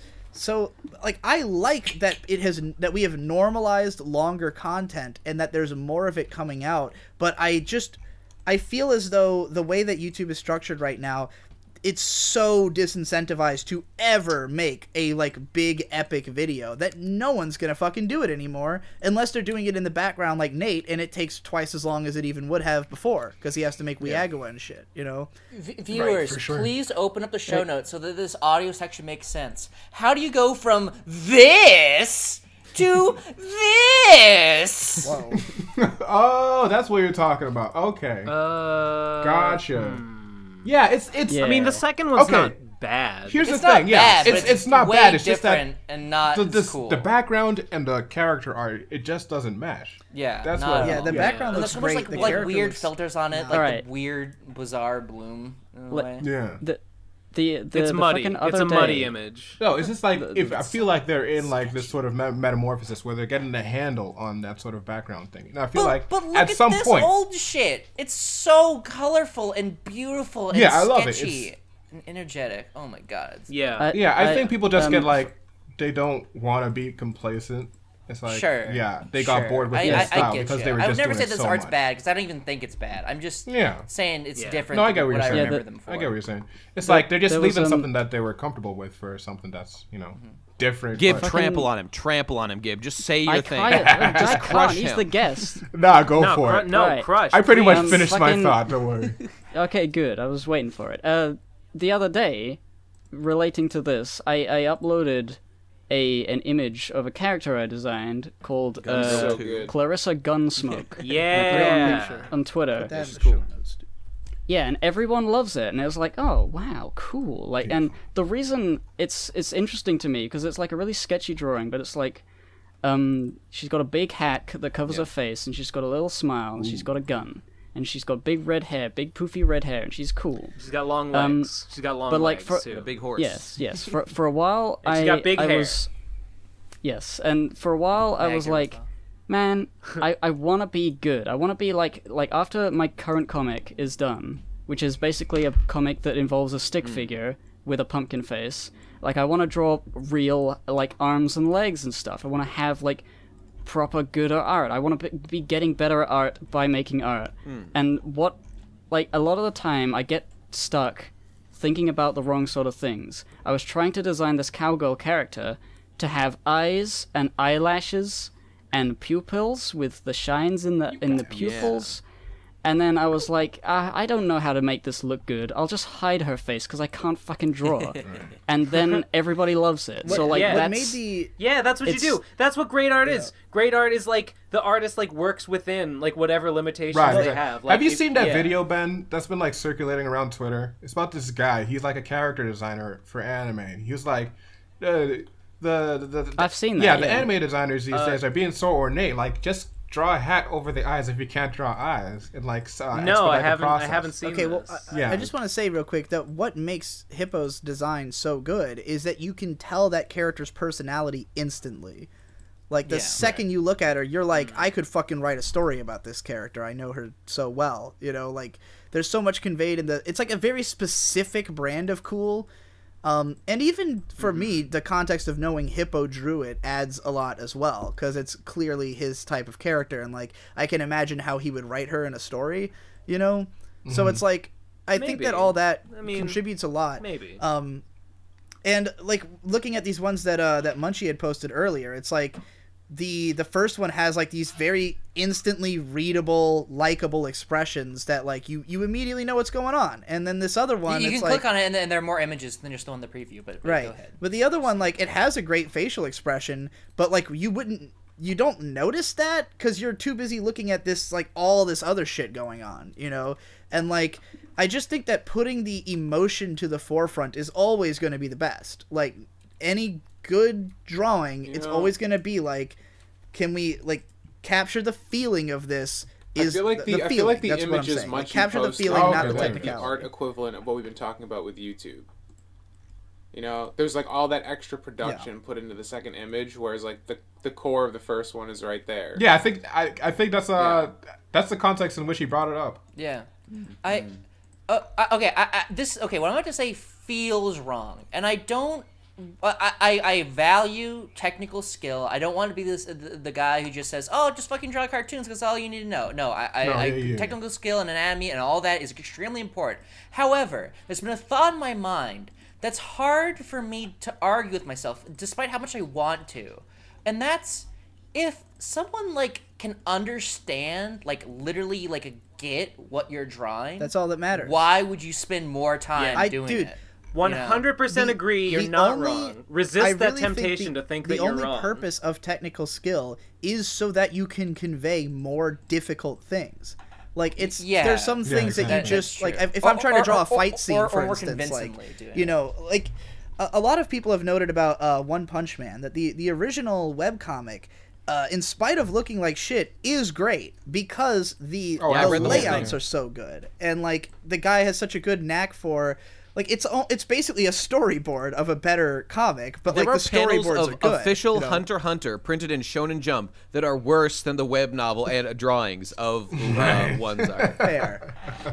But yeah, like those drawings like resonated with people, and it's obvious that the reason they had to turn it into something that was better drawn was just so that, you know, more people would show it respect and appreciate it. It would be more saleable because nobody's going to take a risk on something that looks like that. But like, it's just, I think, a general lack of understanding of what even is a good art. You know, like, what does it mean for something to be good? I'm planning to actually make a video about this soon called like bad looking anime or something like that, and just like explain how like all these people get jizzed about Sakuga these days, but there's so many times where like you guys never heard that one. No, I've never heard that. PCP episode 145. Getting jizzed. Oh yes, that's great. Like, people will get jizzed over, like, you know, like, Sakuga says... There he goes again! I say it regularly. I'm surprised you never heard me. I think the word you're looking for is jazzed, but, no, you know, jizzed. Like, you want to you're jizzing over it. I've had friends who say this all the time. Okay, all right. Maybe it's a Virginia thing. I have no idea. I think it's a you thing, but it could be I made it up. I don't know. My friends said it back in high school. But anyway... yeah, I think they get so excited about like seeing something moving a whole lot, and they're like, "Oh, it has great animation," and I'm like, "No, it's just moving a lot. There's no emotion being conveyed, or it's a confusing emotion, or the weight is wrong, or it's floaty, or it just like there's a fight scene in episode 3 of Boogie Pop, which looks the whole show looks fucking terrible, but like there's a scene where they put all the like this super animated segment, but it looks awful, like." Everything's moving, but none of it looks good. And I'm like, I've seen shows where they're just like parallaxing backgrounds and it looks amazing, you know, like just moving 3 different background layers to like reveal something. Right. And I'm like, that's better animation to me than this is, you know? Only sort of related in the sense that it's a good-looking anime. I was recently watching Penny Sakin again. I was rewatching it, and it is like the best anime ever made. Like, it looks beautiful. Have you seen Dead Leaves yet? Are you watching the dub or the sub? Well, here's my experience with it. I'm watching it with Kazi, and I had originally watched it subbed, but she's a dub person, so I tried to watch the dub, and I couldn't do it. I was gonna say, I thought you would hate the dub. Munchie, it's too... Munchie, are you aware of Dead Leaves? Here's a quick take. No, I'm aware of it. I know what it is. It's only 30 minutes. Go watch it. It's the most aesthetically pleasing thing I've ever seen. If it's only 30 minutes, I will do it after the show. Literally. Dead Leaves is cool. Oh, actually, the Puppy Bowl is after this. Imagine if Candy and Stocking had been like overclocked, highest possible quality the whole way through. Basically, I like that. Dope. I like that a lot. I thought it was a show. I was mistaken. No, it's just here's a quick take. Like a full see if you agree with me. Yeah. Ideally, ideally, Soul Eater should have looked like Dead Leaves. Of course. Soul Eater, huh? I mean, Soul Eater, the Soul Eater manga has like the coolest aesthetic ever. Aside from the early chat, it takes a while for him to get his faces looking good. But like, yeah, I fucking love Soul Eater, and I've never read the manga for Soul Eater. Oh, dude, it's. I should do that. I mean, it's way better than the anime. And the unfortunate thing about the anime is I'm like quite fond of the anime. They did the coloring really well in the show, but like just in general, the way that they adapt it's like really suffers from moving manga problems where like there's a lot of stuff that in the manga is like just like really tiny side dialogue that like. Oh, I know all about that. You know, I made a video about this. My video. You did. I watched it. What the fuck was it called? I don't remember.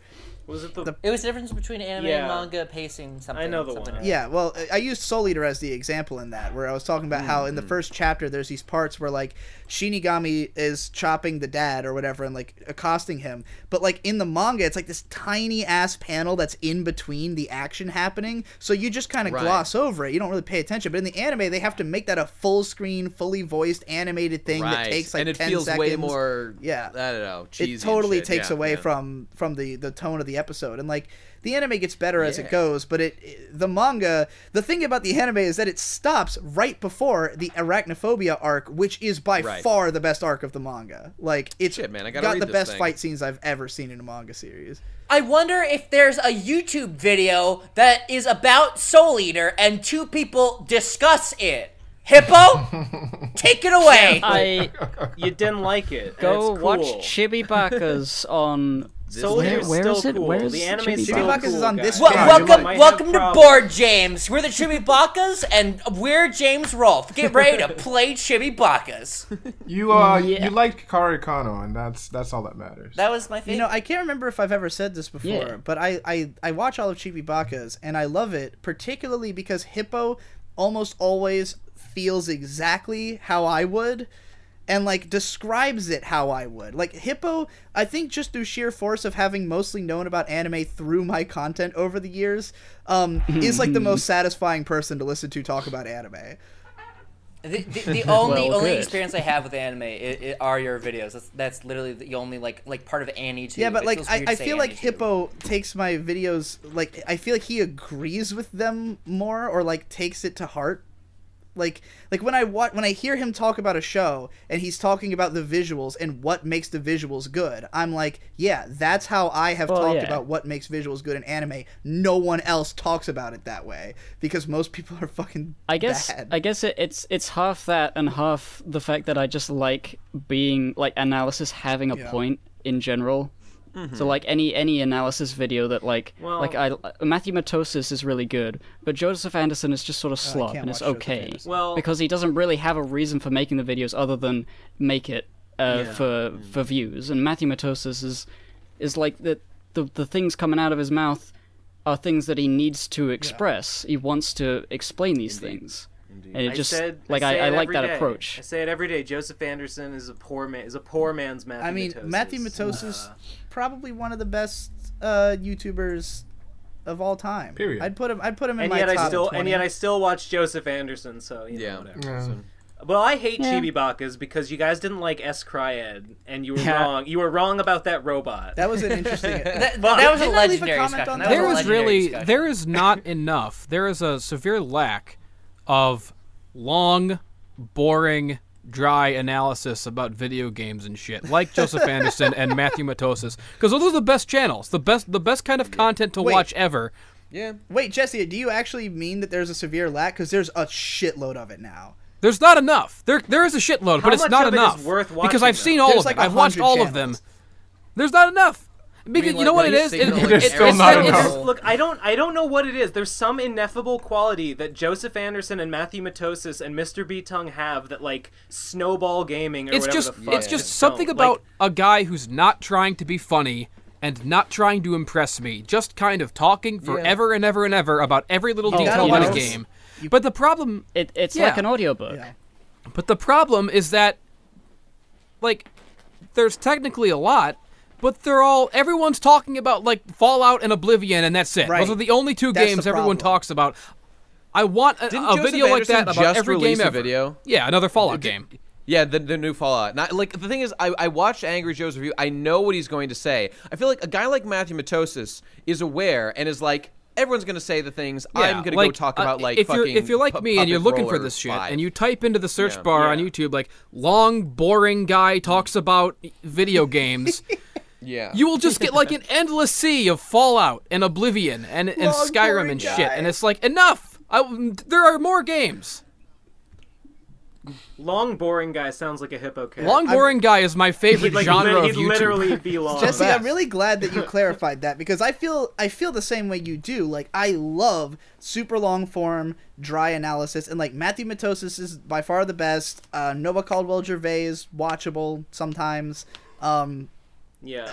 Joseph Anderson just below watchable for me. But like a big part of it is that like every time it's like 7-hour analysis of Fallout 76 or Mass Effect Andromeda or blah blah, and I'm just like, man, can we like I know you guys are just talking about these games because you know that a lot of people care, but that doesn't mean that it's a game worth talking for 7 hours about.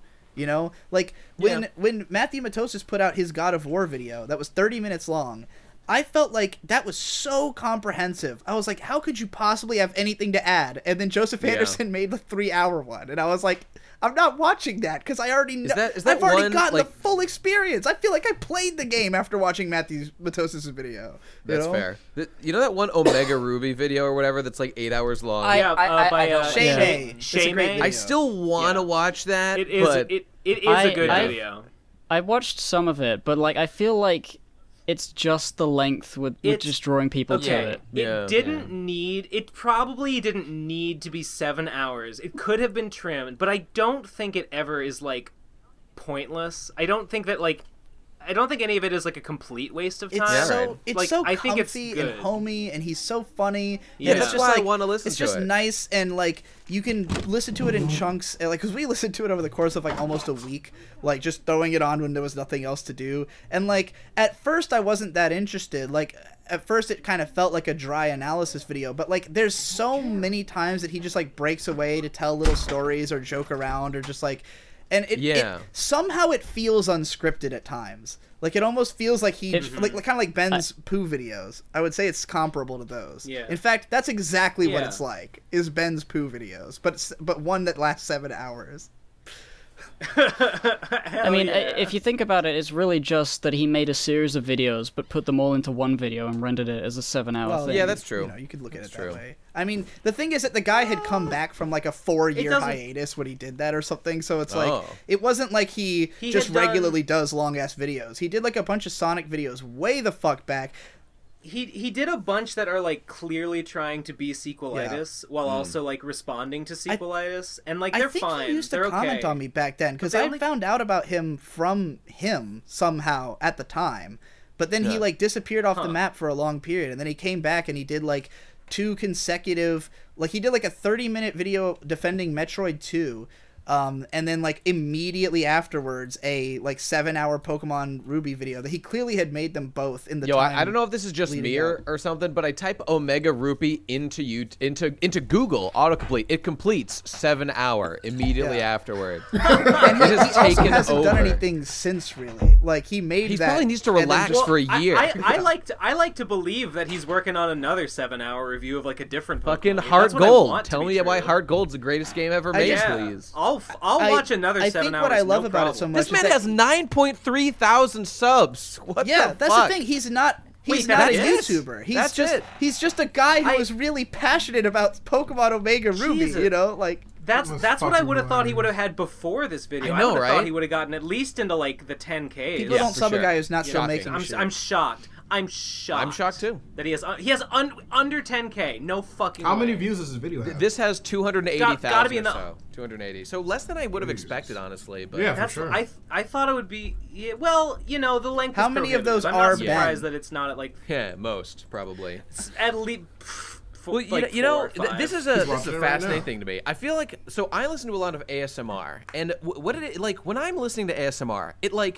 It's like I'm embarking in a ship on a sea of like comfiness, and I'm like surrounded by like a comforting presence, and I feel like being in the depths of a 7-hour analysis video is like a similar sort of thing. You're floating along in this comfortable world, and like I don't know, does anyone else? Maybe I am literally like the downfall of humanity here. The thing that makes the 7-hour Omega Ruby especially like that is like you start to feel like a friend. You start to feel like you have an insight into his like life and mindset, and it's like you're watching a Let's Play. little bit. Yeah, because he goes to like every detail of the game. He goes like city by city. The thing, I mean, you could beat Omega Ruby in less than 7 hours. Well, maybe. I don't know. Well, not easy if you're really. Another thing I like about it. Sorry, Ben. Another thing I like about it is that he doesn't take anything for granted in this video. Like, there's parts where he just explains like the basic conceit of how Pokemon even functions as a game. Like, it's not just about Omega Ruby. It's like he's like, hey, I'm telling you about like what's unique about this game, but like let's take a step back and actually just explain how Pokemon even works and functions and why it's even enjoyable. And I loved that stuff because it's like nobody does that. Nobody like takes that step back and like explains the mechanics and just like why they're fun, because it's like we've all been playing Pokemon since we were children, but to actually have it spelled out was like, yeah, I guess it is like that, you know.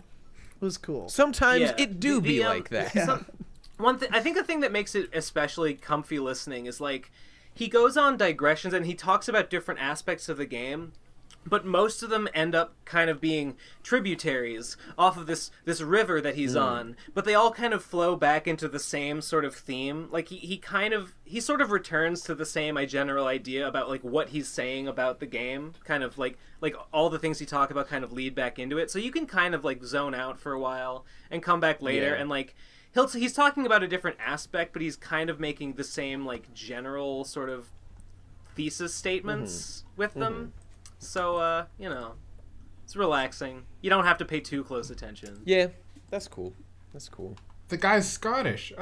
That's right. He is Scottish. Oh, and his voice is a big part of why it's fun to watch, because he's got such a nice... Yeah, that's why I like Matthew... Well, it's not the only reason why I like Matthew Matosis. It's a nice thing about Matthew. Matthew Matosis is Irish. Yeah, but he's not Scottish. When I heard, but he's like really Irish. Yeah. When I heard about the 7-hour analysis of Pokemon, I had no interest because I thought it would be some boring, dry shit. And then as soon as I heard his voice and heard the accent, I was like, I can watch that accent. I'm down. It is a plus. Shay is really Scottish. Yeah. He uses lots of weird colloquialisms. There's a few parts where he just becomes unintelligible on purpose. Yeah. It's like, oh, I'll have my mate Seamus sit a booty with a claw hammer.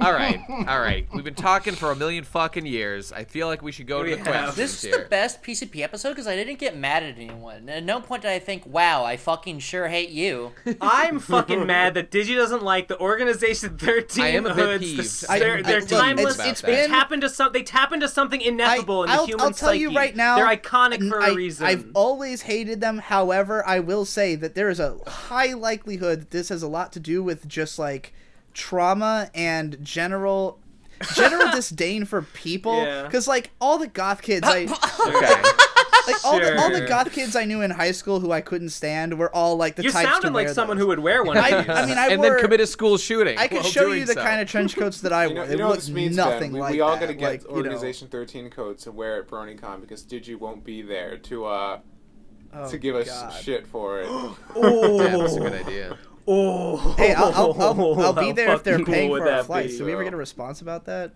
No, we didn't. Well, all right, well, we'll see. We'll see. But by the way, about BronyCon, I should mention that for the past 4 hours before recording this, I've been staying up all night creating the creating the blueprints of a road trip, a fucking 18-day road trip I'm gonna go on, and the ending of it will be BronyCon. All right, well, they're paying for our admission and stuff, right? Like, what about hotels? We haven't gotten anything back, Ben. Is that no email? Nothing confirmed yet. Oh, okay. Well, all right. Bummer. Kids, call up a local BronyCon representative in your town and let us know. Okay, I at least expected them to say, like, if they didn't want to do it, they would have been like, hey, no, we aren't going to do it. And I would have been like, okay, fair. I don't know. But, like, they haven't said anything, which almost makes me, like, it's such, like, an unbelievability that they wouldn't have at least said something that I almost believe that they didn't get it somehow. Yeah, maybe. That's possible. I think maybe they just missed it or something. I don't know. Try them again or something. Because there's no way. All right. Well. Anyway. All right. Let's move on. Let's do the voicemails.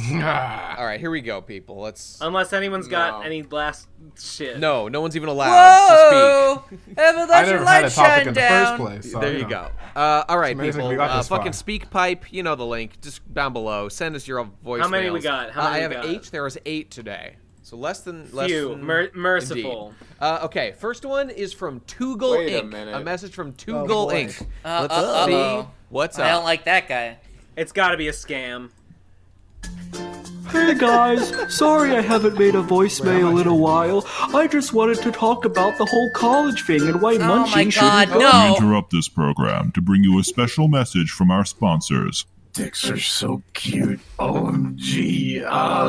When you hold one in your hand and it starts twitching like it's nuzzling you. And when they look at you like, Penis is so happy to see me. And the most adorable thing ever is when sperm summer comes out, but they're really shy, so you have to work hard. But when penis comes, sperm summon me and you're blushing like, penis comes so adorable. This voicemail is sponsored by Toogle. Drive fast. Can we get Toogle Inc. as the next guest, please? Yeah, that's a good idea. Let's get a. I really love auto-tuned distortion. It's dope. Yeah. The way to get your voicemail heard on the PCP is just to have a voice modulator. That's like the only requirement we have. Every single person that downloads a voice modulator just gets in automatically. Wait, do we actually vet these? It's a vocal. I cut a bunch of bullshit. And you know, speaking of How which, many do we get? I was gonna play. We get probably like 20 every week to go through. That's something like that. That's kind of a lot. Yeah, it's a lot, and I appreciate it. And people, just so you know, I hear what you're submitting. If it's not on, it wasn't good enough. So work on it. Damn. That's a fact. Now you know. And do you get a lot of repeats? Do you get repeats? You know, I think today was the only time I ever got clearly someone like retrying like a bad take or something that they didn't want to do. Yeah. It's pretty rare, honestly. Sure. Because like they don't get a chance to like listen back. They have to like commit or I don't know, whatever. By the way, I was gonna do the next one from this guy Filipino who's doing like a Filipino lesson. The audio quality is too shit, so I think I'm gonna skip it. So work on that, buddy, and try again next time. Okay, but here we go. Fucking play next one. This is from Peter Computer. Peter Computer. Go. Hello, members of the PCP. My name is Peter the Computer, and I love your show more than I love interpreting binary data. But I am beginning to wonder if you're all just a figment of my imagination. Endless jest representing my deep anger and loathing, Munchie my inner child as well as my sense of responsibility, DG my true nature of pure and honest degeneracy, along with Nate Bestman and Ben Saint representing my split political views and negative feelings towards my father. I don't know what common hero might indicate, and whatever mage might indicate I don't want to think about it. So, thoughts? Do you guys have any proof you actually exist? That's hot. No. Hot. Literally none. Shout out for using the same robot voice in Murder of the Universe by King Gizzard and the Lizard Wizard. Oh yeah. Yeah. Probably Microsoft It's one of those Sam. Microsoft voices. Listen, I exist in your heart, and you know that's true. You can feel Kingdom me Hearts there. teaches us that it literally doesn't matter if you're real or not. You have a heart no matter what, and we also have a heart as long as you believe. long as you literally believe. That's what matters. So I'm going off Kingdom Hearts. I don't think that logic. was. This is the son. This is the son of the computer from the Rayman 1 review on Hippocrates. This is the son of that computer. Yeah. If you believe, Yes. well, hang on. If you believe that you have a heart, then as Descartes' cogito ergo sum says. I think therefore Right. I am. I think that So, something's of course true, you must... therefore it is true. I thought No, you were that's gonna have ergo like a cum. quote about like Descartes talking about Kingdom Hearts. No, if you think that you're real, Heh, then you when must I go to the then you grocery must store, I exist sure fill in up order... D-cart, if you know what I'm trying to say. Ben, Hey, in order can I to check think out, that, please? listen, I had to listen. I got to do something with my fucking philosophy degree. Okay, this is my only But Ben, chance that's for it to neither pay here, for because itself. he's not asking if he's real. He's asking if we're real, which we can't prove to him. Oh, yeah, but I was. You said Get to Kingdom the next Hearts. goddamn right. voicemail. Yeah. All right. Next one. Here we go. Kingdom Descartes. Yeah, this is from Harlock Asnable is calling in with a message. Yes. Let's go. Yes. Listen, this is Harlock Asnable. I just want to let you all know that you were all wrong, and I was wrong. Not only is there a God, but he's the greatest God. He might be the best God ever. And he hates anime and podcasts that have people on it who watch anime. He also hates YouTube, and he definitely hates the liberal politics of one Ben Saint and his strange and twisted religion, his cult, as one might call it, that he operates in the RFCK Discord. So, as I am now a true blue Christian boy, once again, drinking that good red blood and voting that good red party, I can no longer associate with the pure degeneracy of the PCP podcast. And this certainly isn't something I have to do only for my parents. I'm not doing this so they won't kick me out of the house. This is actually how I feel. I would never lie. Is that you? Because that is one of the many sins. It might be one of the 7 sinister ones. Or maybe it's not. We got it. But it doesn't matter. Please all accept the Lord into your heart. Goodbye. Okay, I got good news for you. All I ever wanted with RFCK was for it to become a leftist cult, so I think I did my job. You guys know, the cop killers over there in their dark, dank cathedral, just full of darkness and shadows, practicing their liberal politics, their far left bullshit. The cop killers are just cucked way too fucking hard, and they need to stop. Rewatching 90s cartoons, scanning for progressive gay presentation, representation. Every day. That's just what we do over there. There's good news though for this individual. It's that luckily, while the alt-left Ben Saint may be deterring you from entrance to the Pro Crastinators podcast, the strong alt-right leader of the PCP, Nate Bestman, is open with patron pledges to patreon.com/bestever every damn day. So that's where you need to turn your attention to. For sure, my dude. You're welcome. There's also Give me your money. also the black pill identity politics, representation. Patreon.com/Ben Saint. Buy more black pills by going to his Patreon.com/digibro. All right, Nate, let's. You recently made a letter of recommendation for my college application. I did. And in order for the college to accept that, I had to register you as a recommender. And when I do that, they ask you, what is this person's relation to you? Right. And there was stuff like, teacher, counselor, political alignment. Employer. There's an employer, which I went with ultimately, but there also was mentor, which I thought of strongly. Which you passed over. You went past mentor to employer. Mentor fair because enough. he was saving that one from me. So fair enough. Okay, next call. We got one. This is from a well-known character to all of us named Sunstone is actually fucking good and great. So let's see what he wants to talk about with us. The Sunstone from Pokemon? Wait, did not play. Hang on. No, Steven Universe. Yeah, what the is Steven Universe Sunstone? Sunstone. Wait, okay, it had a glitch. The new character. Sunstone, yeah, from fucking. She's the cool. Here we go. I haven't watched that show in a long time. Listen here. I'm legitimately angry that you guys don't #love and appreciate Sunstone. Sunstone is not only sick design. Ben is right the first time ever in his life. Sunstone is a sick design. Yeah. The hair is just incredible. That's true. Point 2. Point 2 is the hair is also really good. And #tears flowing from my face as I'm being addressed directly by this cartoon character telling me the woes and evils of bullying. I'm frankly appalled, and I'm #unsubscribing from a podcast who hates literal joy and fantastic things, such as Sunstone. You know what? Goodbye. All right. Crazy. This looks crazy. I didn't watch the episode. I just looked it up and saw a picture and was like, wow, wait a minute. so Wait. cool. Because What the Sunstone's fuck is only Sunstone? good thing is that it looks cool. Yeah, remember you shit talked her Look it for a up, while dude. on the Steven Universe. What the PCP? fuck is Steven Universe?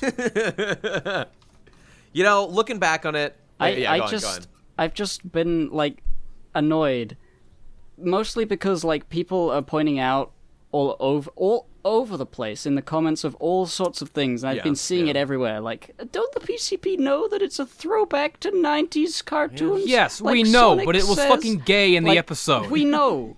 It was bad and it wasn't done well. It was a badly told joke. It was rushed and I didn't get it. It's not that I didn't get it. I got it. I just didn't like it. It was stupid, and you're all stupid for liking it. I'm sick of being nice. I'm sick of being Mr. Nice Guy and diplomatic about these things. I'm right, and everyone's wrong. It was bad. Zen, did you see the Sunstone episode? I saw the special. No. What's your take on Sunstone?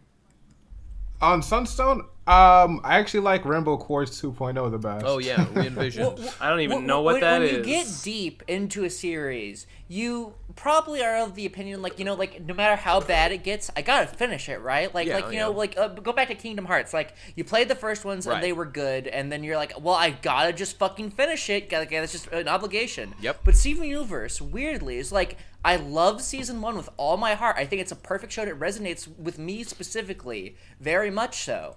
But, like, it's just gotten bad to the point where, like, I just don't want to watch it. Do you want to preserve the memory of, like, that pristine memory of what it was? No, it's just that I don't care because I know that it won't make me happy. I agree, Munchie. I mean, as the series has gone on, as it's gotten into the later seasons, I mean, I agree. It was a perfect show with, like, no filler. But as it's gone on, there's just been more and more episodes constantly that I just do not give a fuck about anything and just roll my eyes. And it just... Fuck it, it's bad. The whole show is bad. That one Steven bomb about Steven and Connie breaking up. Yeah. That was so bad. Was so experience this irritating. differently. I feel weirdly like I like the show even as it is now more than you guys, and that really surprises me because I really like it. I still like the show, but like I was looking through the list of episodes. It's just because it's been so like the upload schedule is so weird, and like I remember like clumps. Because that's how they were released. Yeah. But like, looking at the episode list, I'm like, okay, season 1, good. All of it's good. Season 2, pretty good. You know, it starts off great. Season 2 is like, Peridot is around and we're trying to find her. Yeah. And Lapis is also here and stuff. Oh no, she's not here. She's underwater. Season 3.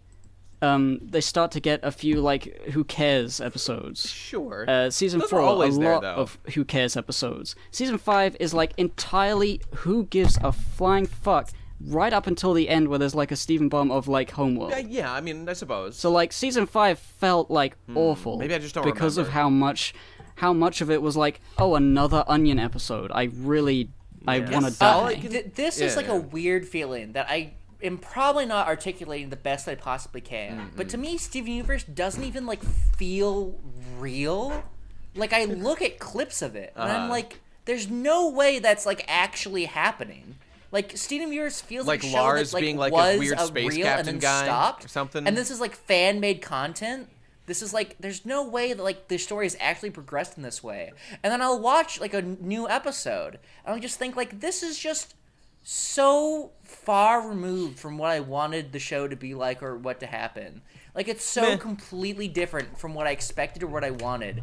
It like isn't even faze me. It does not even faze me. Like I can't like actually what did you want, you cis-het white male piece of shit? What did you want the show to be?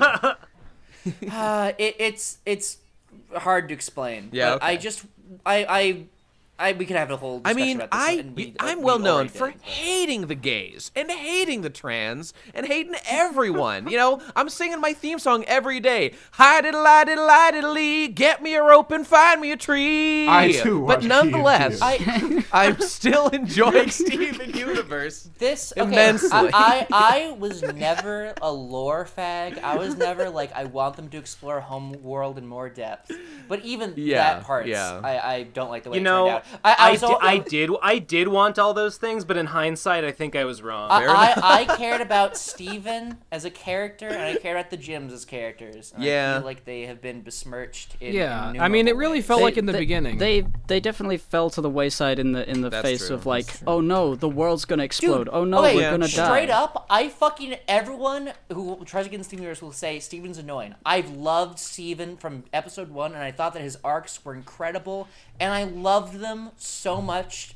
Steven like was literally me, and I loved him growing into like a mature, responsible person who's level-headed, and he loves people but he's like a boy and he's fat and he like likes people, and it makes me happy. It makes me really happy. But it's now about weird bizarre fucking space shit, and I hate in the beginning, they next really season, first episode. The Steven weight loss arc begins. They gotta get him on the treadmill. He has to love himself. He has to be body positive forever. Yeah, that's true. He has to, in fact, he has to yeah, get fatter. Fatter forever.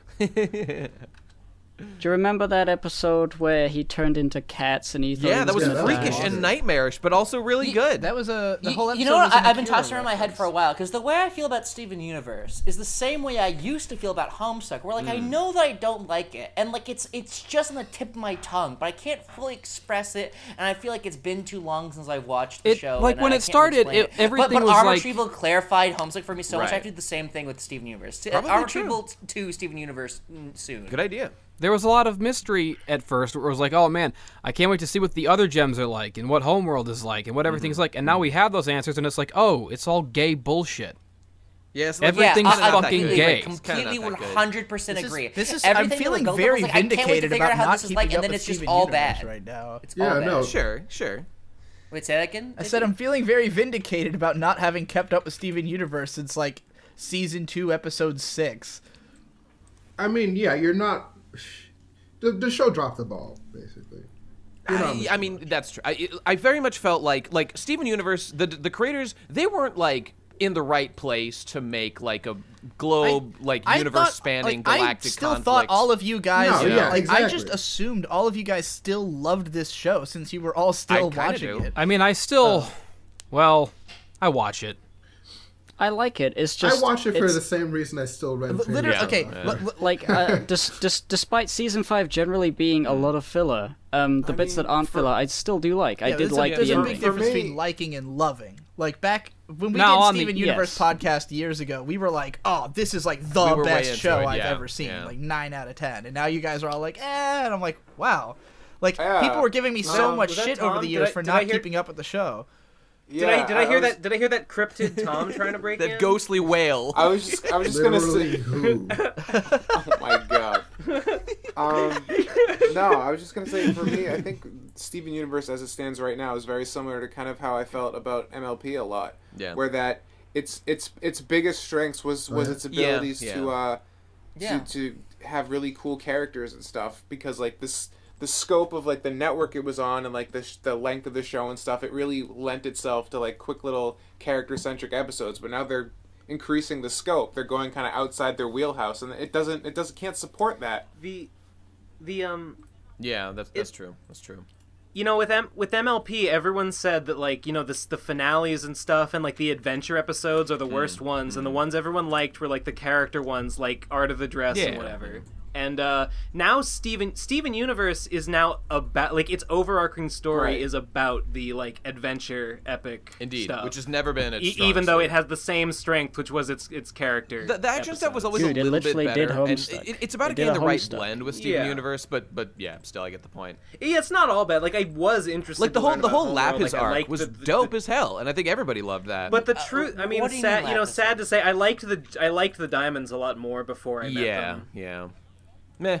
What can you do? On the other hand, Adventure Time was perfect all the way to the end. And everyone who says otherwise is a coward and a phony and a fraud and a jerk. But it didn't push my precious gay agenda enough. Although it did a little bit. It did a little bit. Adventure but not enough, goddammit. I need every character to get double dildo fisted on every other character. From people who are like, oh, I stopped watching when it became more about the plot and the lore. Like, what is wrong with you cowards? The show was perfect all the way to the end. Adventure Time is actually gay. Steven Universe, it's like fake gay. Gems are not fucking human. They don't fuck. It doesn't mean anything if they're lesbians. Girl fuck a vampire girl. There aren't even any men for them like to fuck. So like it was a big deal. Don't that you they're dare say. Each other, or don't you dare not tell me that Pearl doesn't fuck. I refuse to believe it. I have to have hope. Princess Bubblegum and Marceline, they cucked Finn and chose each other, and that's dedication. They actually gave up the dick. They made a choice. Yeah, that's true. No, they didn't give it up. They're both grooming him in tandem. When he fucking grows that big beard in the future, they're gonna be all over it. They're grooming him. Okay. Okay, hang on. Maybe.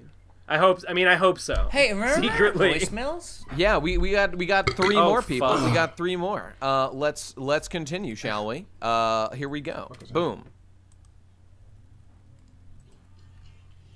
Wait, is it not playing? I can't. Hey PCP, this is Steven Universe Fan 369. No. Christ, this is a question for Jesse. No! Since he seems to be the poop man.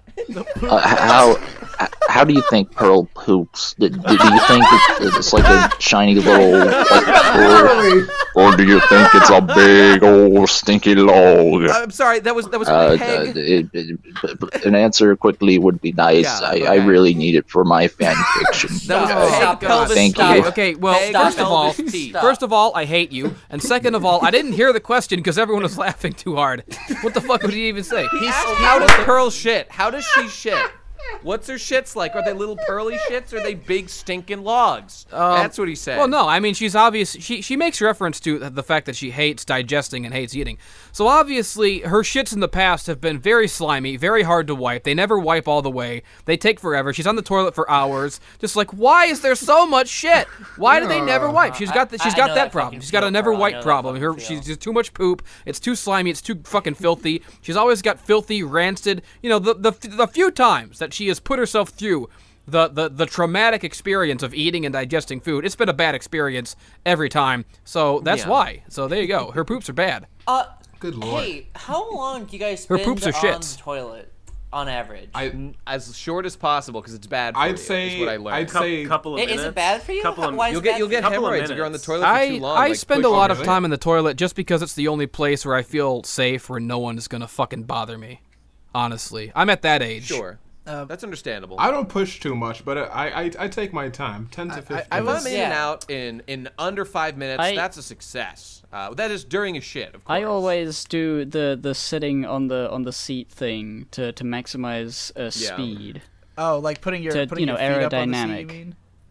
Yeah, I do that sometimes. Like I do that shit. Do it. Squat over the fucking toilet. It makes it come out. I squat over the sink, sometimes my I can't dude. get That's that what shit I'm out doing. until I do that. But when I was younger, it used to always take me like 30 minutes to shit, like once a day or so. And like, yeah, I've known a lot of people who take long shits. It's both something that you get better at as you age. Like, for some reason, you can shit faster as you age. Also, like, apparently having, like, difficulty shitting and taking too long to shit is a sign of autism. So, everything comes back to fucking everything's a sign of autism, goddammit. It's a sign of autism. Wait, how? It's true. I don't know. It's if just you're a having symptom. trouble shitting, every your feet up. Put your feet up on every something. story that Digi you tells might be surprised all that it has the helps. same punchline, and then later in life I find out it's a sign of autism. It's true. Every story It's not even a joke. It's what happens when you. So what happens when you grow up obviously autistic and nobody notices until you notice later because you read all the stuff about it and you go, oh, all of this was true about me. But yeah, no, I did read that. I don't remember if it was actually autism or something like that. But yeah, AIDS, I've had friends who would spend like literally up to 2 hours like with a laptop. Like what my cousin Boyd used to fucking watch full movies in my fucking toilet and just damming up the bathroom for fucking hours. So I have to go downstairs. I have my own bathroom, but because I have deigned to share it, my room with my cousin. He's taking 2 hour shits. It was really annoying, but then he started like actively trying to cut his shit times down because it was getting him in trouble at work. Because he would have to shit all the time and everywhere. Like he would take long ass shits like twice a day. Like these fucking chapters of his life. Go fast. I mean, shitting. you know, there's something to be said. Like, I'm sure you guys have like had your phone out, you go to the toilet, and then you just like get busy doing stuff while you're shitting, and you're like, you know, I don't usually try. Like I used to. I do. Sometimes. I used to consistently read manga while I was shitting, and yes, like if it takes me, like if I'm reading the first chapter of a new book and it's like 60 pages long, I might be in there for like 20 minutes. But these days, I don't even read on the shitter. I just try to get in and out as fast as possible because I just don't want to be there all day. Yeah. It's especially because it's fucking cold here. I mean, if it's taking you 2 hours to shit, I mean, I think the obvious solution is get in there, shit what you can, quick. finish, leave, come back 2 hours later and deal with the rest. There is nothing more unsatisfying than feeling I have not completed all my shitting to do. That's absolutely, absolutely. Dude, I will hold it in until I feel that I can do it all in one go. Fair enough, I guess, but I do that in the mornings. I don't have that strength of character. I will literally wait half a day. Think about that. Think about that. I'm doing that too because I started having stomach problems recently, and like I could never shit when I first woke up. But if I wait a few hours until you've like walked around and like maybe had it comes out way easier. And also like something I'll do is just while taking a shit, like get up and like pace around the bathroom to hope like jostle some of it loose. Sure. Yeah. Really? Yeah. Good old sticky, remember like the squatting stinky, we need some sort of like greasy, grimy, bloody, fucking muddy, shit, poopy, shitty fucking bungholes, spraying out fecal matter all over the fucking walls, fucking shitty, all over people's fucking face, smelly, poopy, bloody shits in someone's mouth. I don't even fucking give a shit. Fucking kill me. Someone end my life. Poopy, poopy, poopy. All right, let's go on. Next call. Next call, people, is from our old friend Paradox Crocs. So let's see what he's bringing us better today. not actually be him. Good go. Top of the morning to you gamers, it's me. No! Hi. So I got an email from officialprocrastinators@gmail.com saying that I was going to be the newest addition to the PCP. Something about how Munchie's basically 30 now, so you need some fresh blood to secure the Zoomer appeal. But I entered in my credit card information, and I still haven't received an invite to the PCP Discord. I was wondering if you forgot to send it, or if you changed your minds. I mean, I can show you my medical records if you want proof I have enough mental disabilities to fit the joining criteria, if that's the issue. Anyways, it'd be cool if you could get back to me on that. As always, don't forget to like, comment, and subscribe at paradoxcrocs.com/paradoxcrocs, and enter in the promo code BIGIRON. See you in the next voicemail. I regret adopting you so fucking much. Every single day, I regret making you my first adopted son and second son overall, Paradox Croc. I constantly try and kick you from Discord servers, and you keep crawling back somehow. I don't know how you do it, but one I'll figure out how to ban you for good. This is a great question. We get it all the time. There's lots of people in this situation. The answer we always give is keep watching your email for a response. Do not check your bank records, though. No. Continue payment. Because it won't be there, so why waste your time? Yeah, it'll happen. By the way, We've heard some people saying they've checked their bank records. Do not be like those people. Those people were banned. They were removed from the running and from life. You ever want to know what happened? Graves. Kevin checked his bank records, and look where he is now. Ranted about on Did You Bro and ruined forever. The full name of this email or this message was from Paradox Crocs, PCP member number 13. Lucky number 13. So that was, Good keeping track. All right. 13, organization 13? Oh, this is our 13th member. Oh, boy. But is it? Excellent. I don't even, that might be true. I don't know. Something like that. I don't know. Okay, we got one more. We got one more voicemail. Okay, and this one is from Zen Huxtable. So we'll see what this is from. Let's get into it. Go. More like Zen Huxtable. Oof. Got him. Woof.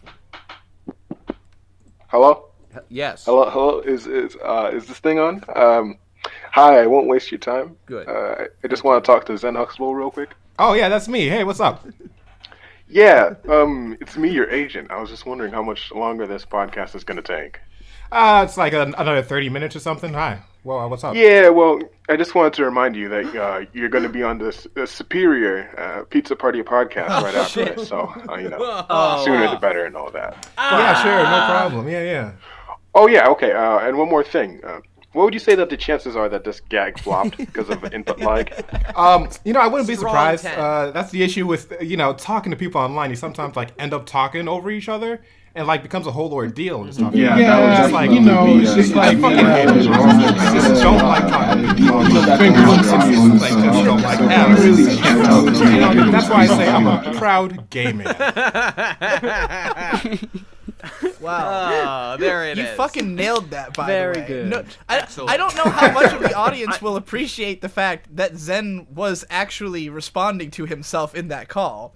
Yeah, indeed. I don't know if that comes through in the audio that well, he was actually to his speaking manager, to that Zen recording. Huxtable, that is, you know, different character. No, no more calls from that guy. Yeah, he's blocking, blocking that number.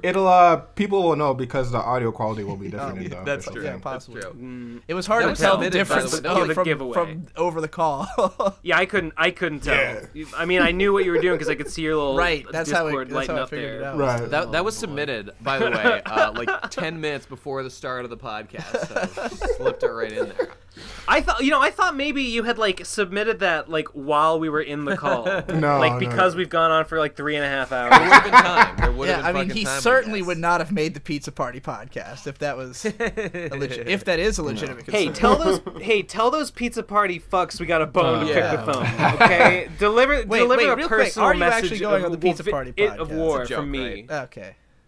No, I've literally never listened to it. Damn it. Yeah, well, I was going to be like, no, Ben's serious. Them... Like, we actually should do that. Let's start shit with the Pizza Party podcast. Oh my fucking god, no! Yeah, that would be fun. No, guys, really, let's actually firebomb their house. Let's actually kidnap their children. Hold it for ransom.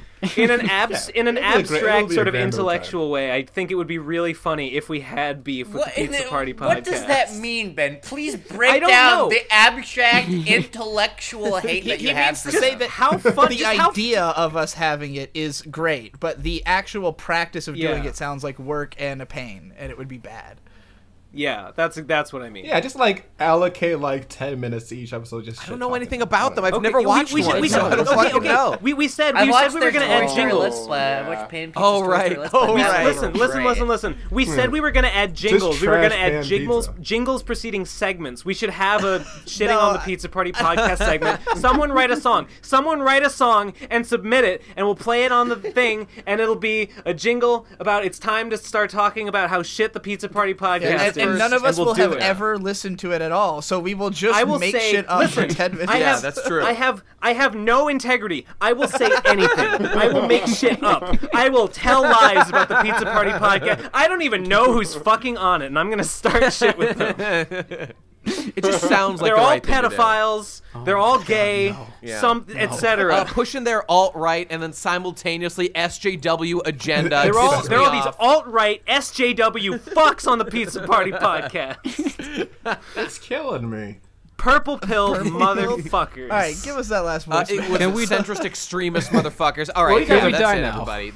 Thanks for listening to this episode of the Pro Crastinators. Is that podcast. it? That's the last one. Go watch the Puppy Bowl, dude. The puppies go watch are the gonna Puppy wait. Bowl a week ago. When you hear this, this is. That's how you do the darn thing. There's just one little thing we got to do. There's just one little thing we got to talk about before we wrap up this episode. It's that thing. We are announcing the PCP editor contest to find a long-term, permanent editor for the PCP. Oh yeah.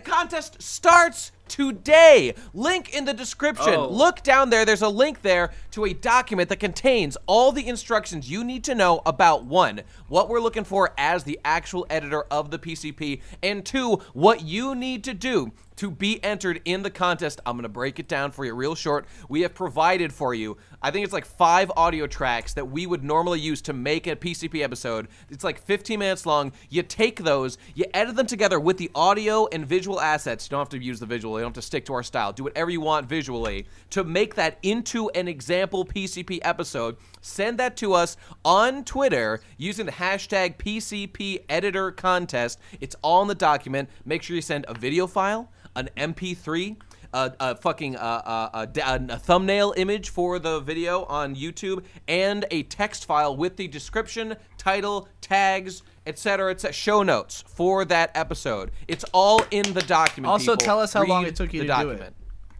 Also, what? Tell us how long it took you to do it.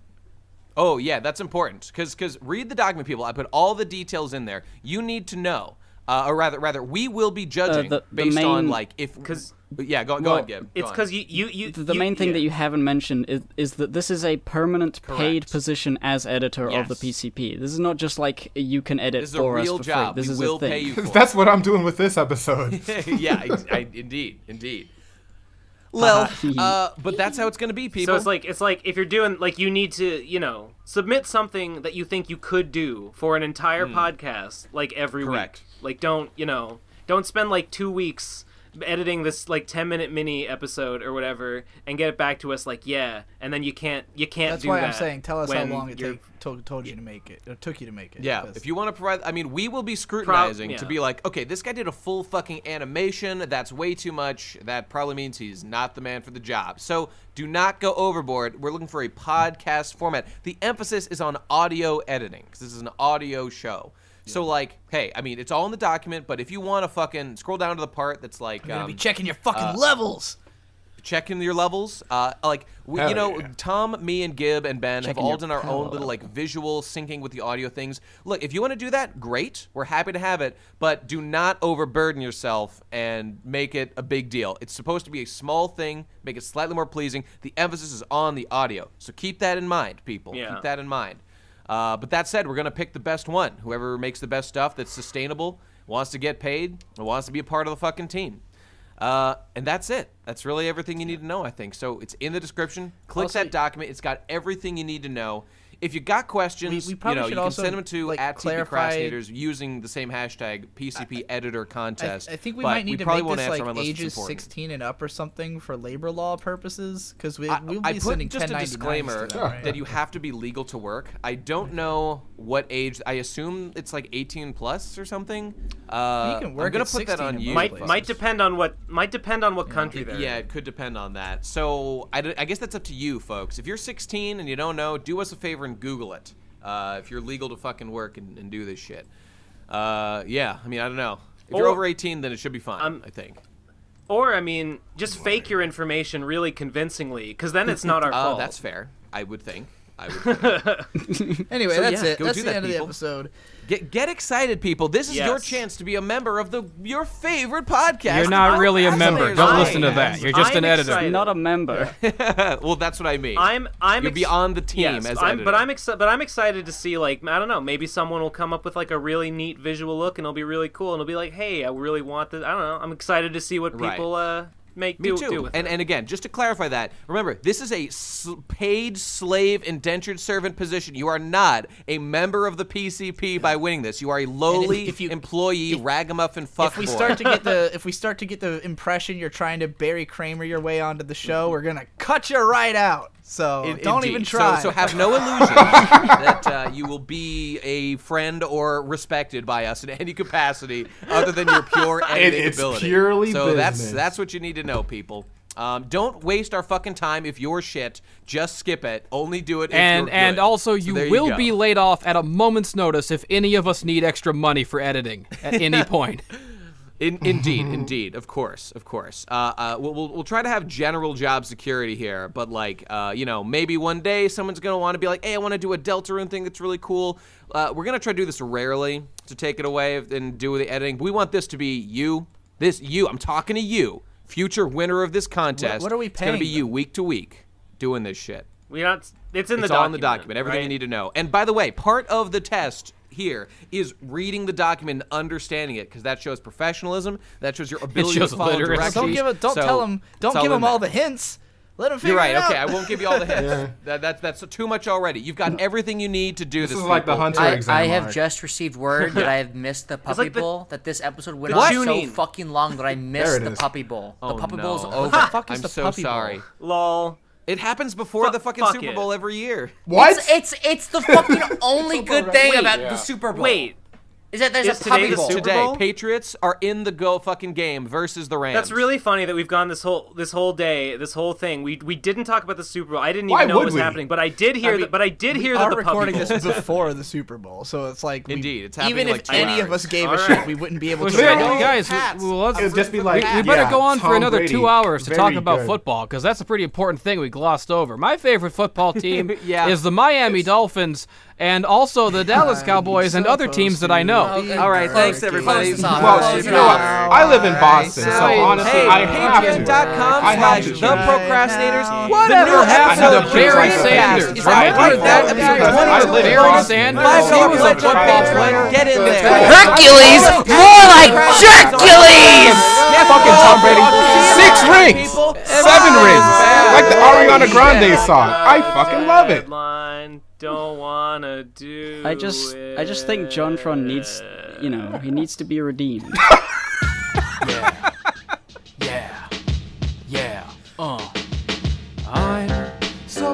to